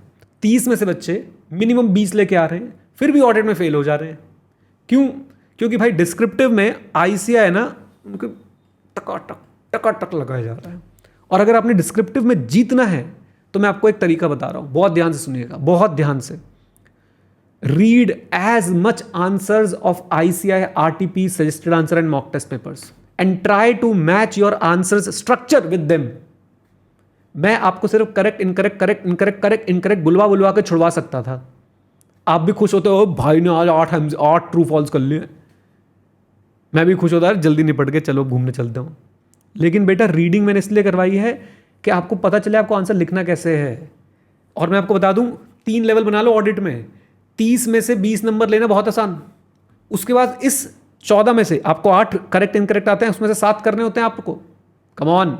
और उस बच्चों 14 में से, सच बताऊं, जिस बच्चे ने उस 14 में से 10 नंबर ले लिए, अब आप ये सोचोगे वो पास होने के कितने करीब पहुंच गया है. अब पूरा ICI उसको पकड़ रहा है लेकिन वो छोड़ नहीं रहा. कबड्डी कबड्डी कबड्डी कबड्डी कबड्डी कबड्डी, वो लाइन के बिल्कुल बिल्कुल पास पहुंच चुका है. अब इसमें अगर आपने 14 में से 10 लेने हैं और वो आसान है, जो बाकी बचाओ पेपर है उसमें स्कोर करना as per the recent trend मुश्किल हो रहा है क्योंकि बच्चा वो आंसर मैच नहीं कर पा रहा. लेकिन फिर भी करेक्ट इनकरेक्ट में स्कोर करना आसान है कंपैरेटिवली. सबसे आसान MCQs में, केस स्टडीज में, उसके बाद करेक्ट इनकरेक्ट में, और उसके बाद जाके आपके जो डिस्क्रिप्टिव क्वेश्चन आएंगे, फुली डिस्क्रिप्टिव क्वेश्चन आएंगे उनके अंदर. राइट? तो अपने इसमें से बेटा आपको कम से कम नहीं तो ना 200-300 करेक्ट इनकरेक्ट लिख के देखने चाहिए. फिर पुराना शेर याद आएगा, बोलोगे से पुराना शेर सुना रहे हो. बात करनी है, बात कौन करे, दर्द से 2-2 हाथ कौन करे. मतलब everybody wants to go to heaven but nobody wants to die. हर किसी को स्वर्ग जाना है लेकिन मरना किसी को नहीं है, बिना मरे स्वर्ग देखना है. यानी हर किसी को अच्छे नंबर लाने, लेकिन मेहनत नहीं करनी है. मैं आपको आज एक टास्क दे रहा हूं बच्चों. एक जुनून बनाओ अपने अंदर, एक पैशन बनाओ अपने अंदर कि मैं 200 करेक्ट इनकरेक्ट लिख के जाऊंगा, लिख के प्रैक्टिस करके जाऊंगा, चाहे कुछ भी हो जाए. 200 अलग से कॉपी बना लो, उसकी कॉपी. और फिर देखना कि आप कैसे फोड़ के आते हो. उस 14 में से जब 10 मिलेंगे और उधर 30 में से 20 मिलेंगे, 20 तो मैं बोल रहा हूं, लेने वाले बच्चे उसमें 25-28 भी ले रहे हैं. मैं आपको दिखाऊंगा, कॉपीज मेरे पास आई हुई हैं. तो सोच के देखो एक बार. अगर वहां 25 और यहां 10, 35, कबड्डी कबड्डी कबड्डी लाइन पे. अब काटो, कितने नंबर काटोगे? उसमें 5 तो देगा. मैं कह रहा हूं 5 तो देगा, बाकी में हम पास होंगे. लेकिन बच्चों तभी जब आप मेहनत करेंगे. श्रुति बिल्कुल सही बोल रही है. श्रुति कह रही स्ट्रीक्स बनाओ स्नैपचैट जैसे. रोज की स्ट्रीक बनाओ ऑडिट के आंसर्स लिखने की, MCQs लिखने की, उसको अपना करेक्ट इनकरेक्ट लिखने की, है ना. Come on. तो बच्चों प्लीज देखो, कॉन्सेप्चुअल अंडरस्टैंडिंग एक चीज है, राइट. और उसके बाद अपनी एग्जाम की स्ट्रैटेजी बनाना और उसको स्ट्रैटेजी को इंप्लीमेंट करके आना एग्जाम में एक अलग चीज है. हमारी कॉन्सेप्चुअल अंडरस्टैंडिंग हो चुकी है.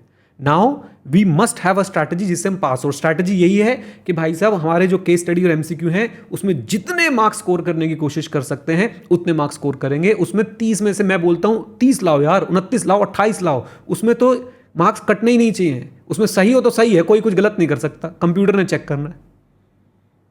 Come on.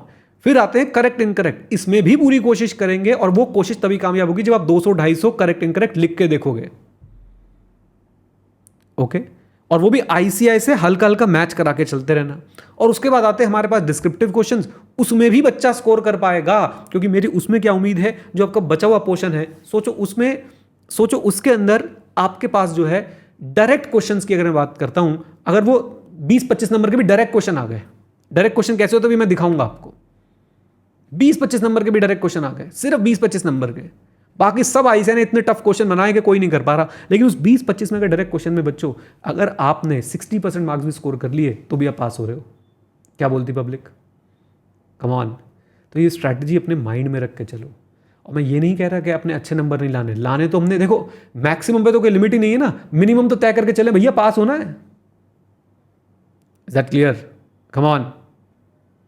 चलिए, तो ये थे बच्चों हमारे पास कुछ आज के सवालात। अब हमारे पास डिस्क्रिप्टिव क्वेश्चन बचे हैं, वो थोड़ी स्पीड में डिस्कस कर देता हूँ। आज चैप्टर 1 के जल्दी से डिस्कस कर लेते हैं ताकि आप लोगों की जो है मोटिवेशन बन जाए। और मुझे पूरी उम्मीद है जिसने बच्चे ने भी क्लासेस देखी वो खुश होगा देख के कि हमारे क्वेश्चन सारे कवर्ड हैं। जैसे कि चैप्टर नंबर 1 की बच्चों में बात करता हूँ, nature, objective and scope of audit, 4 question आए हैं। Number 1, there are practical and legal limitation on the auditors ability to obtain audit evidence, explain giving example, also explain the difference between audit and investigation. पहली बात तो ये है कि भाई साहब पूरा क्वेश्चन एक साथ आ ही नहीं सकता, इसके अंदर 2 क्वेश्चन है। अब आपके क्वेश्चन आते हैं 3 या 4 नंबर के, तो पहला क्वेश्चन तो ये वाला हो गया जो मैंने रेड से मार्क कर दिया, दूसरा क्वेश्चन आ गया ये वाला। दोनों ही चीजें हमने क्लास में बहुत अच्छे से कवर करी है। अगर आपने आइला पढ़ा हो, आइला इनहेरेंट लिमिटेशंस ऑफ ऑडिटिंग, तो उसमें यही तो पढ़ते हैं, प्रैक्टिकल एंड लीगल लिमिटेशन है। मैनेजमेंट हो सकता है इंफॉर्मेशन ना दे, फ्रॉड सोफिस्टिकेटेड होता है, डिजाइन टू कंसील होता है, कम ऑन। और तीसरा ऑडिट है, इन्वेस्टिगेशन नहीं है, हमारे पास कोई भी लीगल पावर्स नहीं है, कम ऑन।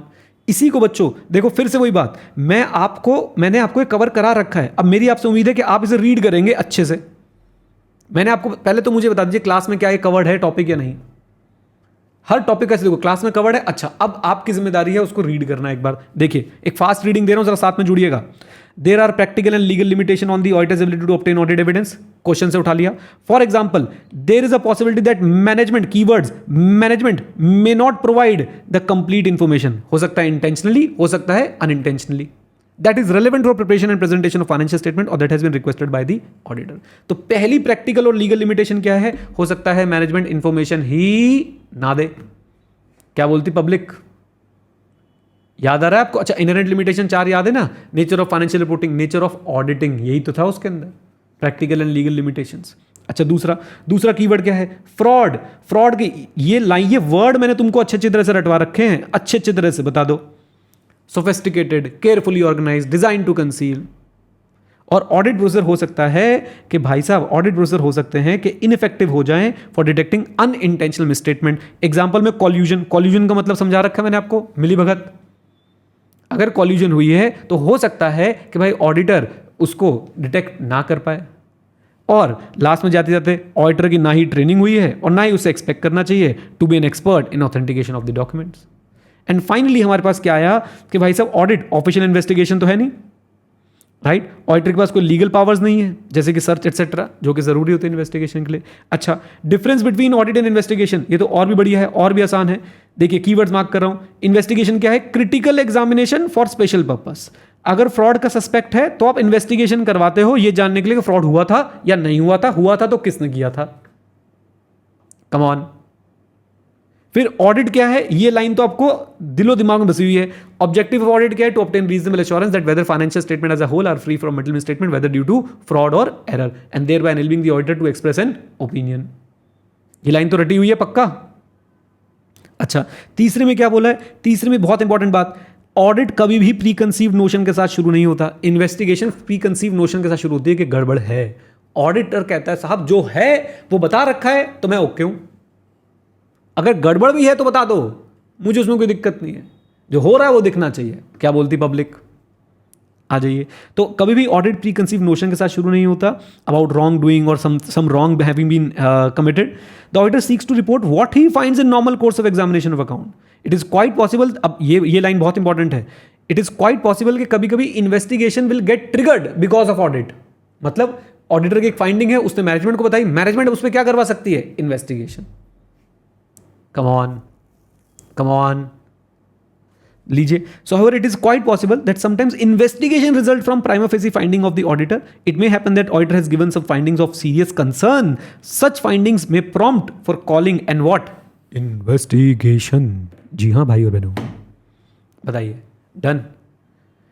आइए तो 2 का बी देखते हैं जल्दी से। कहाँ गए केस सिनेरियो पे? लीजिए, the auditor can not be expected to disregard past experience of the honesty and integrity of entity's management. ये सेम लाइन में आपको आपकी बुक में दिखा सकता हूं। टॉपिक बता दूं, प्रोफेशनल स्केप्टिसिज्म।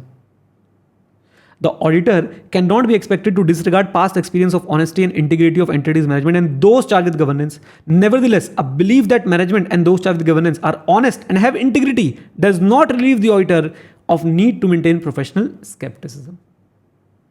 आप बताइए, क्या ऑडिटर को हम लोग, क्या auditor past experience of honesty and integrity पे रिलाय कर सकता है? हाँ, लेकिन क्या इसकी वजह से प्रोफेशनल स्केप्टिज्म छोड़ सकता है? ना।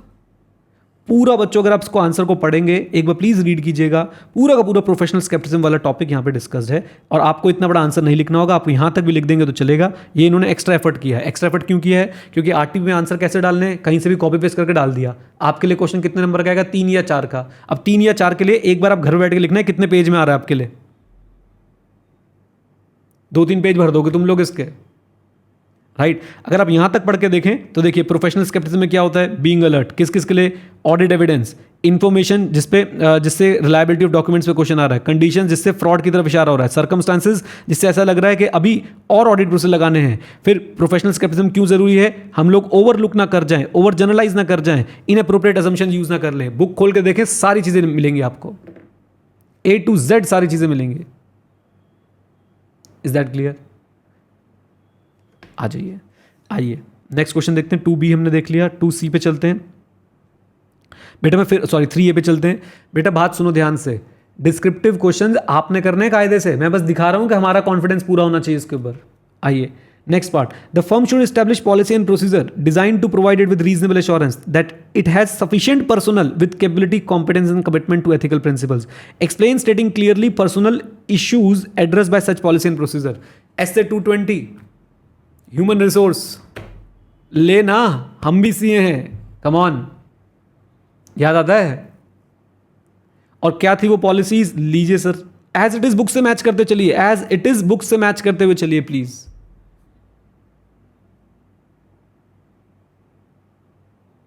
ह्यूमन रिसोर्स वाले में क्या पॉलिसीज थी? Recruitment, performance evaluation, capabilities, competence, career development, promotion, compensation, याद भी करवाई हुई आपको।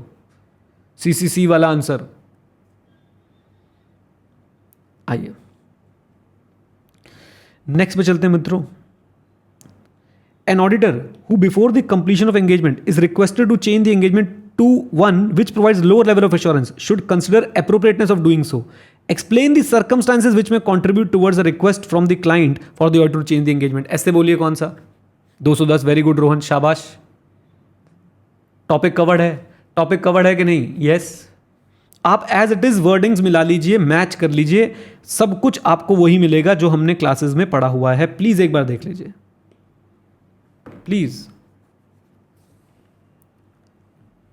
डन। खोल लीजिए, नोट्स खोल लीजिए, कोई टेंशन की बात नहीं है। तो ये बच्चों डिस्क्रिप्टिव क्वेश्चंस में तो मुझे ऐसा लगता है, अब आप ये देखो, मुझे आप बताओ, अगर मान लो ये क्वेश्चन आता है, मान लो ये क्वेश्चन आता है, मैं कह रहा हूं कि भाई आ जाता है ये क्वेश्चन, आप इसे डायरेक्ट बोलोगे कि इनडायरेक्ट बोलेंगे? ये क्वेश्चन जो भी हमने किया 3B, आप इसे डायरेक्ट क्वेश्चन बोलोगे कि इनडायरेक्ट बोलोगे? इससे ज्यादा डायरेक्ट क्वेश्चन कोई हो नहीं सकता। जिसने पढ़ाई कर रखी है, जिसने पढ़ाई नहीं कर रखी, है हैं ई का पूछ लिया हमसे। और फिर ये बच्चे बाहर निकल के रायता फैलाएंगे, हाय बहुत इनडायरेक्ट क्वेश्चन आए थे। मैं मान रहा हूं इनडायरेक्ट क्वेश्चन आते हैं, लेकिन जो डायरेक्ट भी आते हैं कि नहीं आते हैं, मैं आपको दिखा देता हूं। अब इसमें मान लो ये 4 नंबर का क्वेश्चन आया, इस 4 नंबर के क्वेश्चन में अगर कोई बच्चा 2 नंबर स्कोर नहीं कर पा रहा है ना, मिनिमम बता रहा हूं, ये मिनिमम, अगर 2 वो स्कोर नहीं कर पा रहा ना भाई, तो दिक्कत है, उसके पढ़ने में कोई ना कोई दिक्कत है। और मैं मान नहीं सकता कि पूरे इस यूनिवर्स में कोई टीचर हो जिसने टॉपिक ना पढ़ाया हो, सबने पढ़ाया होगा टॉपिक। Come on. तो प्लीज बच्चों, प्लीज मार्क्स सिर्फ तभी कटेंगे जब आपने या तो पढ़ाई नहीं करी या तो आपने पढ़ाई करके उसकी प्रैक्टिस नहीं करी कि लिखना कैसे है, अदरवाइज नहीं कट रहे कोई भी मार्क्स। डन है? बोलिए। भावना जी पूछ रही है बता दो सर कितने मार्क्स के क्वेश्चन आते हैं। बेटा लेक्चर 1 देखो, उसमें मैंने पूरा पेपर दिखा रखा है कितने कितने मार्क्स के क्वेश्चन आते हैं क्लास का। दुष्ट। चलिए तो आज बच्चों यहीं पे रुकते हैं। अब ऐसे ही डिस्क्रिप्टिव क्वेश्चंस इसी स्पीड, डिस्क्रिप्टिव क्वेश्चन इसी स्पीड से डिस्कस करेंगे। क्या बोलती पब्लिक, जल्दी बता दो। If yes give me a thumbs up. Correct incorrect में टाइम लगाया, केस स्टडी में टाइम लगाया, अब डिस्क्रिप्टिव क्वेश्चन तो भाई हम इसी स्पीड से डिस्कस करने वाले हैं। ओके चलिए तो अब आप लोगों से कुछ चिट चैट करते हैं, रिकॉर्डिंग को ऑफ कर देते हैं और बाकी बच्चों से उनके डाउट वगैरह ले लेते हैं। चलिए लंबी सांस भरिए। मास्टर छुट्टी, भागो दौड़ने के लिए बच्चों, Bum Bum Bum Bum Bum Bum Bum. Hello hello hello बच्चों, कैसे हैं आप सब लोग? स्वागत है आप लोगों का ऑडिट की एक और धमाकेदार आरटीपी सेशन के अंदर। आज हम काफ़ी डिटेल में कुछ क्वेश्चंस को डिस्कस करेंगे। मुझे कुछ क्वेश्चंस ऐसे दिखे जहाँ पे आईसीआई ने हमारे साथ धोखा किया है या जो हम कवर नहीं कर पाए हैं, ठीक है ना। तो ये दो चीज़ें हम लोगों ने आज देखनी है। आज का हमारा टारगेट क्या रहेगा? आज का हमारा टारगेट रहेगा बच्चों, डिस्क्रिप्टिव क्वेश्चन में अगर आपने पहले देखा हो तो हमारे पास क्वेश्चन में 2A, B, 3A और 3B कवर हो चुका है। क्या बोलती पब्लिक? Come on. ओके अब हम लोग चैप्टर 2 के क्वेश्चन शुरू करेंगे। आज का हमारा टारगेट है क्वेश्चन में 4A, 4B और 5 और समय रहा तो थर्ड चैप्टर का भी हम लोग शुरुआत कर देंगे, ठीक है। छोटी छोटी क्लासेस हैं ताकि आप लोगों को ना मन बना रहे। मैं 3 घंटे बैठ के आरटीपी कराऊंगा तो आप लोग थक जाओगे और मैं डिटेल में कराने वाला हूँ तो वैसे ही आप लोग परेशान हो जाओगे। आ जाओ ज़रा प्लीज़ देखते हैं। सबसे पहला क्वेश्चन बच्चों आज का क्वेश्चन में 4A जो कि चैप्टर 2 से है, audit strategy, planning and audit programme. अच्छा जी देखिए ज़रा, the nature, time and extent of direction and supervision of engagement team members and review of their work vary depending upon many factors, discuss those factors. सबसे पहले मैं जानना चाहूँगा क्या ये टॉपिक हमने क्लास में कवर किया है? क्या ये टॉपिक हमने क्लास में कवर किया है? 100% येस, 100% येस, राइट। और मैं ये बोलना चाहूँगा आपसे, बल्कि पूछना चाहूँगा, डायरेक्ट क्वेश्चन लग रहा है, इनडायरेक्ट क्वेश्चन लग रहा है? सुपर डायरेक्ट क्वेश्चन है, सुपर डायरेक्ट। अगर ऐसा क्वेश्चन आता है 4 नंबर का तो मैं मिनिमम बच्चे से उम्मीद करता हूँ कि वो 2 नंबर इसमें स्कोर करेगा मिनिमम, राइट। ऑब्वियसली 4 तक भी करने की कोशिश की जा सकती है लेकिन 2 तो हम मिनिमम लेके जाएंगे। आपको इसका आंसर भी दिखाता हूँ बच्चों में, बहुत ही आसान, बहुत ही आसान। आप अपने नोट्स भी बल्कि मैच कर सकते हैं।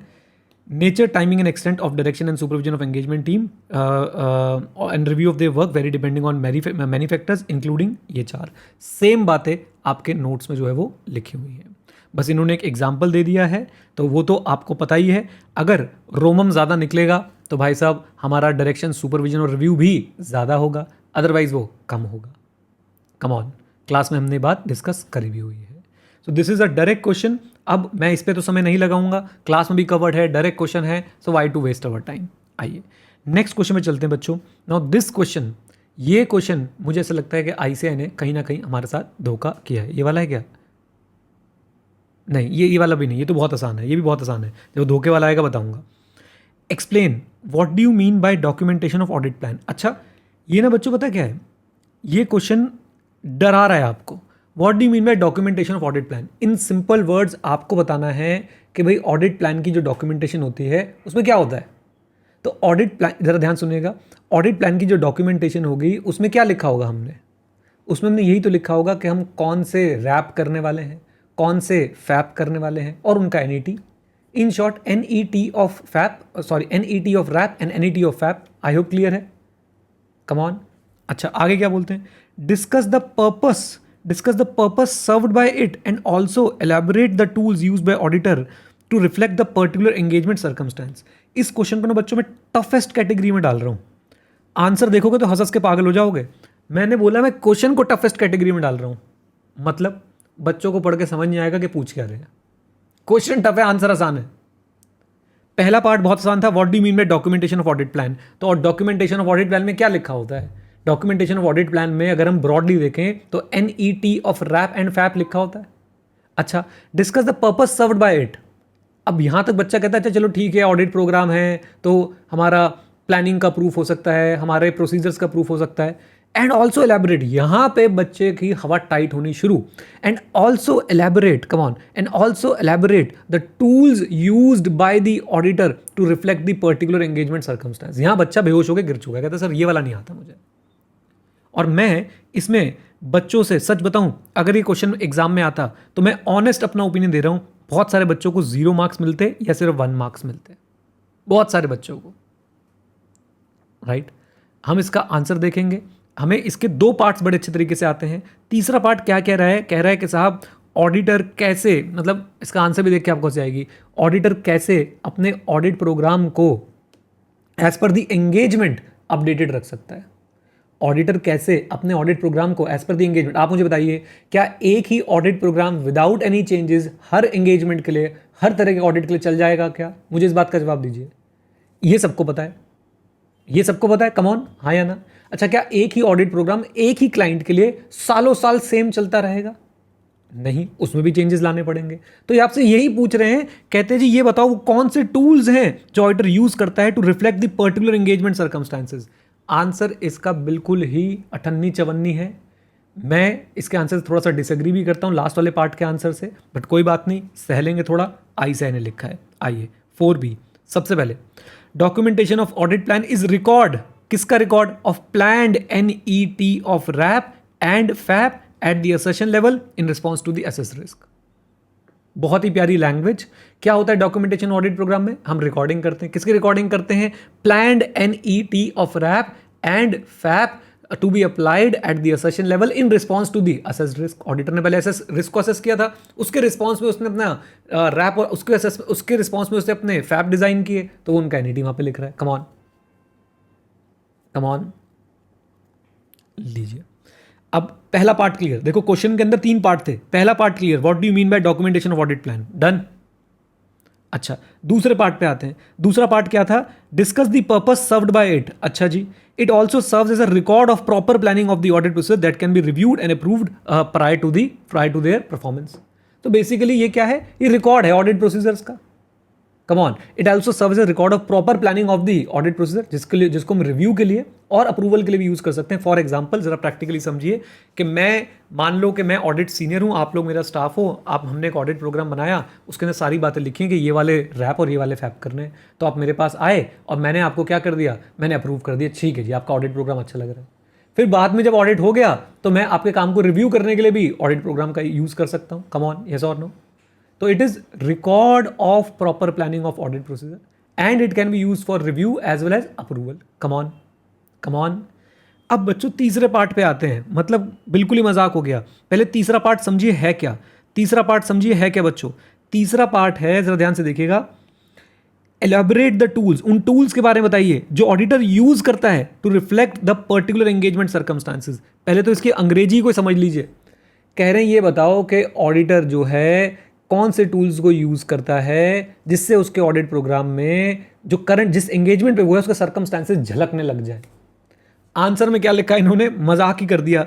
देखो, the auditor may use standard audit programme और ऑडिट कंप्लीशन चेकलिस्ट टेलर्ड, बस एक ये वर्ड है, tailored as needed to reflect the particular engagement circumstances.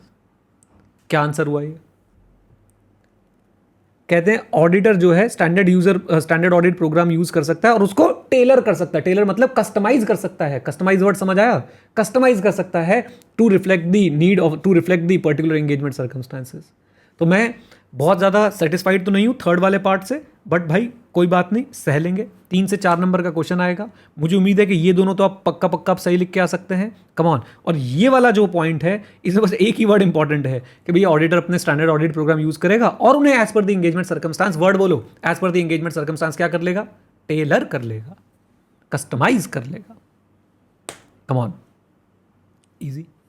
तो ये बच्चों आज का पहला क्वेश्चन था जहां मुझे लग रहा था कि हमारे स्टूडेंट्स को दिक्कत आएगी। ठीक है, एंड मैं पूरी ऑनेस्टी से बात करता हूं। देखो मैं अगर जोर देके बोलता हूं ना, अरे ये तो कवर्ड है, ये तो कवर्ड है, तुम में शायद लोग बोलते हैं हाँ कवर्ड है, कवर्ड है। मैं ऑनेस्टली बताता हूं जो कवर्ड नहीं है भाई वो यहाँ पे है। आइए, डन डन बोलिए। चलिए, तो हमारे बच्चों आज के क्वेश्चन नंबर 4A और 4B हो चुका है। अब आते हैं क्वेश्चन नंबर 5 पे। क्वेश्चन नंबर 4 में मैंने बोला आप 4 में से 2 ले सकते हैं। क्वेश्चन नंबर 4B में मैंने बोला कि आपको 0 या 1 ही मिलने थे, ठीक है। क्वेश्चन नंबर 5 में अब तो 0 और 1 नहीं मिलेंगे ना 4B में। आ जाओ क्वेश्चन नंबर 5 में, when developing an audit program the auditor may conclude that relying on certain internal control is an effective and efficient way to conduct his audit. देखो यहां तक लाइन पढ़ो, when developing an audit program the auditor may conclude that relying on certain internal control is an effective and efficient way of conduct his audit. ठीक है, बिल्कुल ठीक बात है कि भाई ऑडिट प्रोग्राम आप लोग डेवलप कर रहे हैं, ऑडिटर ये कंक्लूड कर सकता है कि relying on internal control is effective and efficient way of conducting an audit. Obviously बात है कि वो इंटरनल कंट्रोल पर रिलाई करेगा तो वो टेस्ट ऑफ कंट्रोल ज्यादा करेगा और सब्सटैंटिव प्रोसेस थोड़े से कम कर देगा। अच्छा आगे क्वेश्चन सुनना, explain stating clearly the points to be kept in mind while developing an audit programme. ये पता है कैसे, ये पता है क्वेश्चन कैसे पूछा हुआ है? सोचो लड़को, तुम सोचो लड़को, तुम समझोगे। उसने तुम्हें फोन किया, सुनो मम्मी पापा बाहर गए हुए हैं, भैया भी क्लासेस गया हुआ है, आप खुश, आप खुश। और फिर बोलती वो जरा सब्जी लिया ना हमारे लिए भी। समझे कि नहीं समझे बेटा? समझे कि नहीं समझे? क्योंकि भैया तो है नहीं, भैया का रोल आप ही निभा दो, अदरवाइज वो सब्जी लेके आते हैं आप ले आओ। मतलब कहाँ इंटरनल कंट्रोल की बात हो रही है, कुछ हो रहा है और अचानक से बोलते हैं अरे वो वाला जो 7 पॉइंट वाला आंसर था ना वो लिख दो। एक्सप्लेन क्लियरली, ये है ना question, explain clearly the points to be kept in mind while developing an audit programme. जो मुझे लगता है, जरा मैं बताता हूँ आपको, ICI के एम्प्लॉयज़ की लगी होगी डांट कि सिंगल लाइन क्वेश्चन बनाओगे तो सैलरी घटेगी।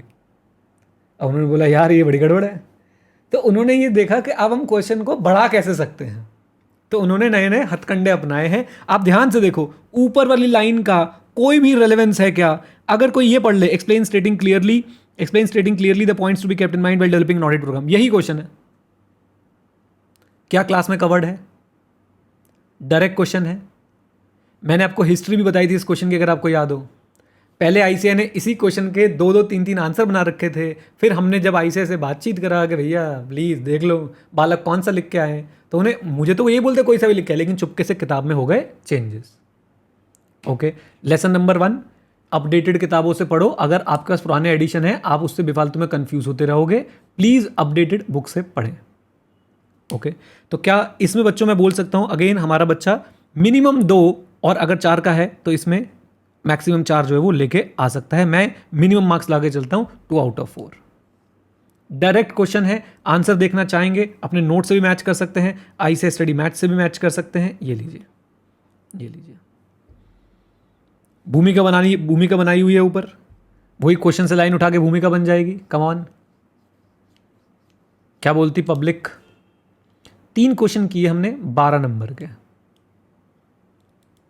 3 क्वेश्चन किए बच्चों हमने भी 12 नंबर के आपके सामने, और तीनों क्वेश्चन में आप देखेंगे एक क्वेश्चन था, उसका भी एक पार्ट था जो आपको थोड़ा सा परेशान कर रहा था, बाकी दोनों क्वेश्चन हमारे करे हुए हैं जो हमने क्लास में बड़े अच्छे से डिस्कस किए हुए हैं। आ जाओ जी, चलें आगे चलें, आ जाओ मेरे बच्चों। चैप्टर नंबर 3 की शुरुआत कर रहे हैं हम लोग। हमारे आज के 3 क्वेश्चन हो गए 4A, 4B और 5। 12 नंबर के क्वेश्चन हमने कर लिए हैं, और 12 में से मुझे लगता है, अब देखो बच्चों यहाँ पे जरा ध्यान से देखते चलना, मैं मिनिमम की बात कर रहा हूँ। 12 में से आपके 2 इसमें आए, ठीक है, 1 0 इसमें आया और 2 इसमें आया। अभी देखो यहाँ बच्चे ना मार खा जाते हैं कि 12 में से 4 नंबर हैं, और यहीं पे अगर आप मेहनत करोगे, अगर आपकी रिटर्न प्रैक्टिस होगी, तो ये 2 की जगह 3 + 1 + 3 हो सकता है, यानी कि 7 आ सकते हैं 12 में से। Is that clear? Come on. Audit में हमेशा बच्चों, मैं आपको एक बात बोल रहा हूँ, अकाउंट्स जैसे हम पढ़ते हैं उसमें प्रोविजन फॉर डाउटफुल डेट बनाते हैं कि नहीं बनाते हैं? ऑडिट में मैं आपको हमेशा प्रोविजन फॉर डाउटफुल डेट से ही पढ़ाऊंगा। आप ये सोचो कंजर्वेटिज्म का प्रिंसिपल क्या बोलता है? अपनी इनकम्स को पहले मत बताओ, अपने खर्चों को लेकिन पहले से देखते हुए चलो। मोटी मोटी बात यही है, कम ऑन। तो भाई साहब ये सारे कॉन्सेप्ट आप इसमें भी लगा के चलें कि आपने ऑडिट में ये देखना है कि मिनिमम मैं 50 तो लाऊं कैसे ना कैसे करके। ओके, चलिए ऊपर जितने आ जाए अच्छी बात है, मेहनत पे डिपेंड करेगा। ये क्लियर है बच्चों? अब चलते हैं चैप्टर 3 पे। Chapter 3, audit documentation and audit evidence. CAR, सब बच्चे बोले आर, प्यार से बोले वहां पे बैठे बैठे are. CAR comes to know some very critical information with regards to business cycle of an entity। CAR को बहुत क्रिटिकल इंफॉर्मेशन मिली है business cycle of an entity के बारे में। बिजनेस साइकिल क्या होती है कि वो बूम पे जा रही है, रिसेशन पे जा रही है, एटसेट्रा एटसेट्रा, या फिर इनका कोई और भी कॉन्टेक्स्ट हो सकता है, जनरली बिजनेस साइकिल उसी को बोलते हैं। For which he has issued an audit report. लो भाई लो, आप एक एंटिटी की ऑडिट रिपोर्ट इशू कर चुके हैं, इतनी क्लियर है, इतने बात क्लियर है, कम ऑन। और आपको उसके बारे में बहुत ही क्रिटिकल इंफॉर्मेशन मिली है, which became known to him as auditor after the date of auditor's report. और आपको पता चलिए कब? After the date of, come on tell me, after the date of audit report. But which existed at the date, and which if known at the date might have caused the financial statement to be amended or the auditor to modify the opinion in auditor's report। मुझे बताओ, सच सच बताओ दिव्यम, very good. इतना पढ़ के क्या लग रहा है कि कौन से एस्से का क्वेश्चन है ये? वर्षिल बहुत बढ़िया, दिव्यम बहुत ही बढ़िया। और बच्चे बताएं जरा। दत्ता साहब आप पे मुझे शक होने लग गया थोड़ा सा। वंश, प्रिया बहुत ही बढ़िया। साक्षी बिल्कुल ही गलत, साक्षी। अब मेरी बात सुनी बच्चों, मेरी बात सुनी ध्यान से। ये भी वही वाली कॉल है। सुनो, मम्मी पापा घर पे नहीं है, भैया भी क्लास में गए हुए हैं। वो जरा बाहर पानी की बोतल पड़ी है 20 लीटर वाली, उठा के रख दोगे घर में? देखना कैसे वक्त बदलेंगे, जज्बात बदलेंगे, हालात बदलेंगे।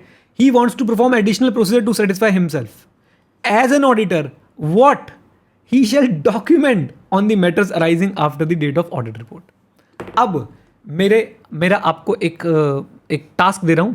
अपना आईसीआई का स्टडी मैट निकालें, ऑडिट डॉक्यूमेंटेशन का चैप्टर निकालें और सर्च करें और मुझे बताएं क्या कहीं पे भी ये टॉपिक कवर्ड है कि भाई, जो ध्यान से देखिए, जो matter after the date of audit report हुए हैं उसमें क्या डॉक्यूमेंटेशन करनी है। मैं आपको समय दे रहा हूं, प्लीज आईसीआई का स्टडी मैट निकालें, चैप्टर नंबर 3 निकालें और उसमें सर्च करें क्या आईसीआई ने टॉपिक कवर किया है, how documentation will take place in case of matters arising after the date of audit report. Please निकालें जल्दी से।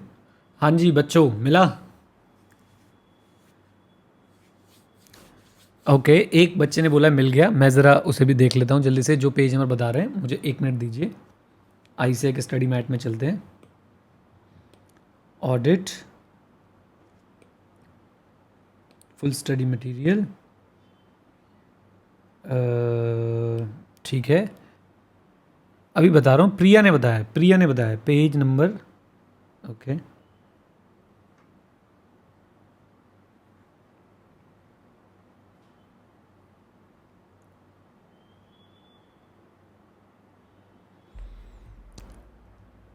कहाँ है प्रिया? इसमें मुझे बताना ज़रा, प्लीज़ बता दो मुझे जल्दी से।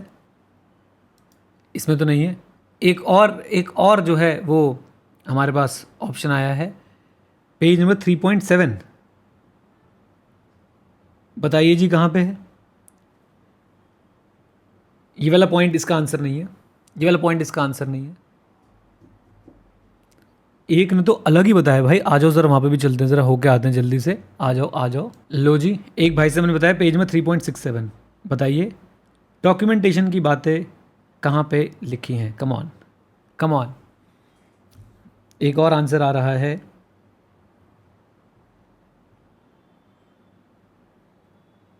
बता दो, कहीं पे भी ढूंढ के बता दो भाई। अब मेरी बात को ज़रा ध्यान से सुनिए। पेज नंबर नहीं, वो नहीं है वंश, जो आप बोल रहे हो दोबारा से वो नहीं है दोस्त।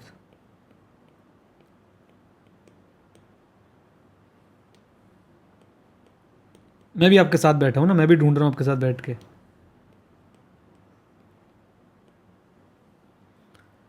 सो अब मेरी बात को ज़रा ध्यान से सुनिए। अब मेरी बात को बड़ा ध्यान से सुनिए बच्चों। ये एज पर दी आईसीआई स्टडी मैट आपके पास है ही नहीं।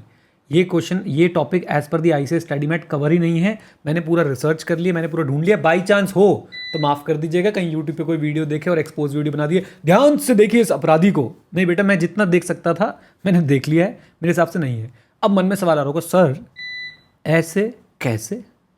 तो अब आपको मैं बताता हूँ बच्चों राज की बात, ज़रा ध्यान से देखिए। ये आईसीआई के स्टडी मैट में नहीं है, लेकिन जो आईसीआई के स्टैंडर्ड्स ऑन ऑडिटिंग है उसका जो बेयर टेक्स्ट है, बेयर टेक्स्ट समझते हैं आप लोग? एसए 230 का जो बेयर टेक्स्ट है उसके अंदर ये टॉपिक आया हुआ है, उसके अंदर ये चीज़ आई हुई है। ओके, कम ऑन, समझे कि नहीं समझे आप लोग? अगर आपके पास आईसीए की प्रोनाउंसमेंट वाली बुकलेट है ना, उसका ऐसे 230 खोलोगे ना आप, तो वहां पे आपको मिल जाएगा। ओके, बट अब आरटीपी का मुझे बताओ ना, फायदा यही तो है कि कुछ रह गया हो तो भाई उसे भी कवर कर लो। तो आईसीए, अच्छा मजे की बात है, जो मेरे पास इंफॉर्मेशन है, मैंने आपको कई बार बताया क्लास में, साइलेंटली आईसीए बोलता है कि उस प्रोनाउंसमेंट वाली बुक से कुछ नहीं आएगा, लेकिन कहीं ना कहीं धप्पा बोल देता है। तो ये धप्पा है बेटा। ओके, चलिए अब मैं आपको दिखाता हूं इसका आंसर। मजे की बात बच्चों, ऑल दो ये हमारे पास कवर्ड नहीं है आईसीए के स्टडी मैट में, लेकिन जब आप इसका आंसर देखेंगे तो वो बहुत ही ज्यादा आसान है, आपको बिल्कुल भी दिक्कत महसूस नहीं होगी उसका आंसर देखने में। ये देखिए, क्वेश्चन नंबर 6 ए था। नंबरिंग में कुछ गड़बड़ी तो नहीं आ रही? मुझे लग रहा है नंबरिंग में भी गड़बड़ है यार।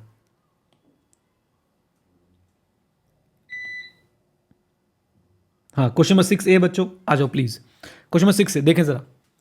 As per SA 230 audit documentation, ये एग्जैक्टली वहां स्टैंडर्ड से कॉपी पेस्ट है, एग्जैक्टली। ठीक है जी, हाँ जी। As per SA 230 audit documentation, if in exceptional circumstances auditor perform new और एडिशनल ऑडिट प्रोसीजर और draw new conclusion after the date of auditor's report, जो कि वो कर सकता है एज पर एसए 560, जो कि वो कर सकता है एज पर एसए 560। वो कैसे करता है, हम 560 में पढ़ते हैं। Come on guys, come on. So अगर as per S A 230 audit documentation, अगर एक्सेप्शनल सर्कमस्टांस में ऑडिटर क्या करता है, एक मिनट रिकॉर्डिंग हो रही ना, ऑडिटर क्या करता है, ऑडिटर परफॉर्म न्यू और एडिशनल ऑडिट प्रोसीजर और draw new conclusion after date of auditor's report, तो ऑडिटर को डॉक्यूमेंट करना पड़ेगा ये 3 बातें। और ये बहुत ही आसान है, बहुत ही आसान है। अब तो मैं कहूंगा भगवान करे क्वेश्चन आए एग्जाम में 4 नंबर का। क्या क्या डॉक्यूमेंटेशन करनी पड़ेगी? Number 1, circumstances encountered. भाई कौन से सर्कमस्टेंस थे? जैसे अभी हमें पता चला सीएआर को कोई क्रिटिकल इंफॉर्मेशन मिली है बिजनेस साइकिल से related, come on, come on, बता दो। अच्छा, तो सर्कमस्टेंसेज एनकाउंटर्ड कौन से थे? नंबर 2, ये तो बहुत आसान है बच्चों, पढ़ के देखो, अपनी भाषा में बात करोगे, अपनी भाषा में। एपीएसी, याद आया? एपीएसी, उसने कौन सा नए ऑडिशनल, नए या फिर एडिशनल ऑडिट प्रोसीजर लगाए? उसने कौन से ऑडिट एविडेंस ऑब्टेन करे, और उसके जो नए कंक्लूजन थे वो, और साथ साथ में उनका इफेक्ट क्या आया ऑडिटर्स रिपोर्ट पे।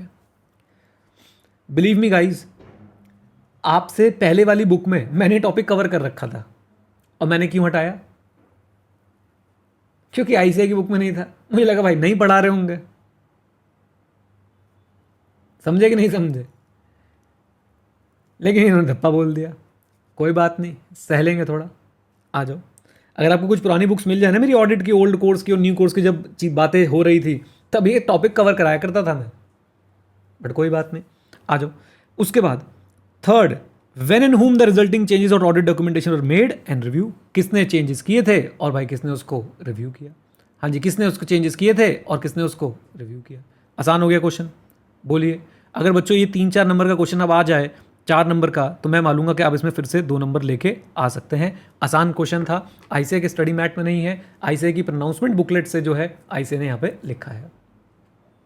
डन। तो अगर एक्सेप्शनल सर्कमस्टांस में ऑडिटर कोई नए या फिर एडिशनल प्रोसीजर लगाता है या नए कंक्लूजन्स ड्रॉ करता है, तो क्या करना पड़ेगा? ऑडिटर को 3 बातें डॉक्यूमेंट करनी है। नंबर 1, वो सर्कमस्टांसेस क्या थे? Number 2, APAC and the effect on the auditor's report, and number 3, किसने किया और कब किया? When and by whom resulting changes to audit documentation were made and reviewed. Done, done. लीजिए सर, तो ये था बच्चों धोखा क्वेश्चन, धोखा। आ जाओ जी, 6 से डन, 6 से डन, आ जाइए 6B पे चलते हैं। The auditor shall prepare audit documentation that is sufficient to enable an experienced auditor to understand significant matters arising during the audit. Explain the above statement and also give examples of significant matters. देखिए, मेरे इस question पे कुछ thought है, मैं इसे toughest category में डाल रहा हूँ, टफेस्ट कैटेगरी में। क्वेश्चन को नहीं, इसके आंसर को टफेस्ट कैटेगरी में डाल रहा हूँ। जरा ध्यान सुनिएगा मैं क्या बोल रहा हूँ। ये हमने कवर किया है, क्लास में कवर्ड है कि ऑडिटर को अपनी ऑडिट डॉक्यूमेंटेशन ऐसी बनानी चाहिए कि एक्सपीरियंस ऑडिटर को जो है वो चीज़ें समझ में आ जाए। कम ऑन, कम ऑन। और इन्होंने क्या किया है, मिक्स एंड मैच कर दिया। एक्सपीरियंस ऑडिटर वाला पॉइंट उठाया और बिल्कुल जो ऑडिट डॉक्यूमेंटेशन में लास्ट में सिग्निफिकेंट मैटर्स पढ़ते थे, बिल्कुल ऐसे 230 के एंड में जाके आप देखेंगे सिग्निफिकेंट मैटर्स हैं। उस वाले पॉइंट को मिलाया, क्वेश्चन बना दिया। तो मेरे हिसाब से ये क्वेश्चन जो है वो थोड़ा सा टेढ़ा क्वेश्चन है, मतलब ऐसा नहीं होना चाहिए था, ऐसा मैं मानता हूँ। बट कोई बात नहीं भाई, पूछा है तो हम भी जवाब दे के रहेंगे। इसका आंसर देखें ज़रा, इसका आंसर देखें। तो सबसे पहली वाली लाइन अगर आप देखेंगे बच्चों, ये हमारे प्रीवियस ऑडिटर वाले एक्सपीरियंस ऑडिटर वाले टॉपिक से उठा दिए, बिल्कुल वहीं से उठा रखी है। ज़रा देख लीजिए, आप लोग मैच कर लीजिए नोट्स में। और उसके बाद वाला जो आंसर देखेंगे वो सिग्निफिकेंट मैटर वाले पॉइंट से उठा रखा है, वो सिग्निफिकेंट मैटर वाले पॉइंट से उठा रखा है। 2 पार्ट में आंसर को बांट रखा है। Come on. एंड मैं आपको ऑनेस्टली बोलूँ, ये क्वेश्चन एग्जाम में आएगा। अब तो देख लिया, अगर ये बिना देखे एग्जाम में आता तो बहुत बच्चों का गलत होता, बहुत बच्चे 0 या 1 स्कोर करते इसके अंदर। क्यों? क्योंकि या तो बच्चे एक्सपीरियंस ऑडिटर वाला आंसर लिख के आते हैं, या तो बच्चे सिग्निफिकेंट मैटर्स वाला आंसर लिख के आते हैं। दोनों कोई ना लिख के आ पाता। और मेरे हिसाब से क्वेश्चन की फ्रेमिंग सही नहीं है। बट हम लोग आईसीए की पूरी इज्जत करते हैं। उम्मीद करता हूँ आईसीए भी हमारी दुख को समझेगा और इस तरह के सवालों को आगे से हमारे पास से हटाएगा। या तो ये सिग्निफिकेंट मैटर्स वाला क्वेश्चन पूछ लेते, या फिर भाई एक्सपीरियंस ऑडिटर वाला पूछ लेते। Okay, come on. नोट्स में आप लोग चेक करेंगे, मैं चेक करके बताऊँ कहाँ पे है। चेकड है, जल्दी बोल दो अगर आपको मिल गया है कि नहीं है, जल्दी बताओ। ग्रेट, बहुत बढ़िया। इसको नहीं मिला मुझे बता दो, मैं भी चेक करवा दूंगा बेटा। ओके इंशा, कल तुमने अपना यूपीआई आईडी भी नहीं दिया था, कल तुम भी 150 रुपये जीती थी बेटा। आ जाओ, चलिए डन, बोलिए। तो हमारा यहाँ पे क्वेश्चन नंबर 6 भी जो है हम क्लोज कर रहे हैं। और इसके बाद बच्चों आज के लिए हम इतना ही करते हैं। कल हम क्वेश्चन नंबर 7 और 8 को देखने की कोशिश करेंगे। ऐसे ही धीरे धीरे हौले हौले हम लोग आगे बढ़ते जाएंगे, ठीक है। Come on. पारस पूछ रहा है कहाँ है सिग्निफिकेंट मैटर वाला टॉपिक। बेटा ऑडिट डॉक्यूमेंटेशन के एंड में देखो पारस, ऑडिट डॉक्यूमेंटेशन के एंड में देखो। मैं आपको नोट्स में दिखाता हूँ, 1 मिनट रुको। आपको मिल कैसे नहीं रहा? ऑडिट डॉक्यूमेंटेशन के एंड में देखेंगे आप तो आपको मिलेगा ज़रूर, if I am not wrong. ये देखिए, ये रहा, ये देखिए, यही एग्जाम्पल्स हैं, मोर तरोड़ के लिख रखे हैं उन्होंने और हमने दोनों ने। ओके, चलिए उम्मीद करता हूँ आपने आज की क्लास को बच्चों एंजॉय किया। आज की क्लास बेटा प्रोविजन फॉर डाउटफुल डेट को कवर करने के लिए है। मैं कभी क्लेम नहीं करता कि भैया हमने 100% चीज़ें जो है वो कराई हैं। हमने कोशिश करी है बेस्ट, और आरटीपी उसी कोशिश की एक और जो है वो श्रृंखला है कि आरटीपी में जो है एटलीस्ट जो हमें दिख रहे हैं क्वेश्चन हम वो ना छोड़ के जाए। क्या बोलती पब्लिक? Come on. चलिए, तो बिल्कुल मोटिवेटेड रहिए और क्वेश्चंस ऐसे हम लोग आरटीपी के कवर करते रहेंगे आपके साथ। पूरी आरटीपी कवर कराने की कोशिश है। जो आए हुए हैं उन्हें डायरेक्ट मार्क करके वो आप नोट से पढ़ सकते हैं, जो कवर नहीं है उनको हम लोग जो है अलग से यहाँ पे पढ़ते जाएंगे, ठीक है जी। चलिए okay guys, with this note thank you very much, stay connected, stay head, जय हिंद। और हाँ मित्रों, सीखते रहें क्योंकि सीखना शुरू तो जीतना शुरू। Bye bye and take care, God bless you all.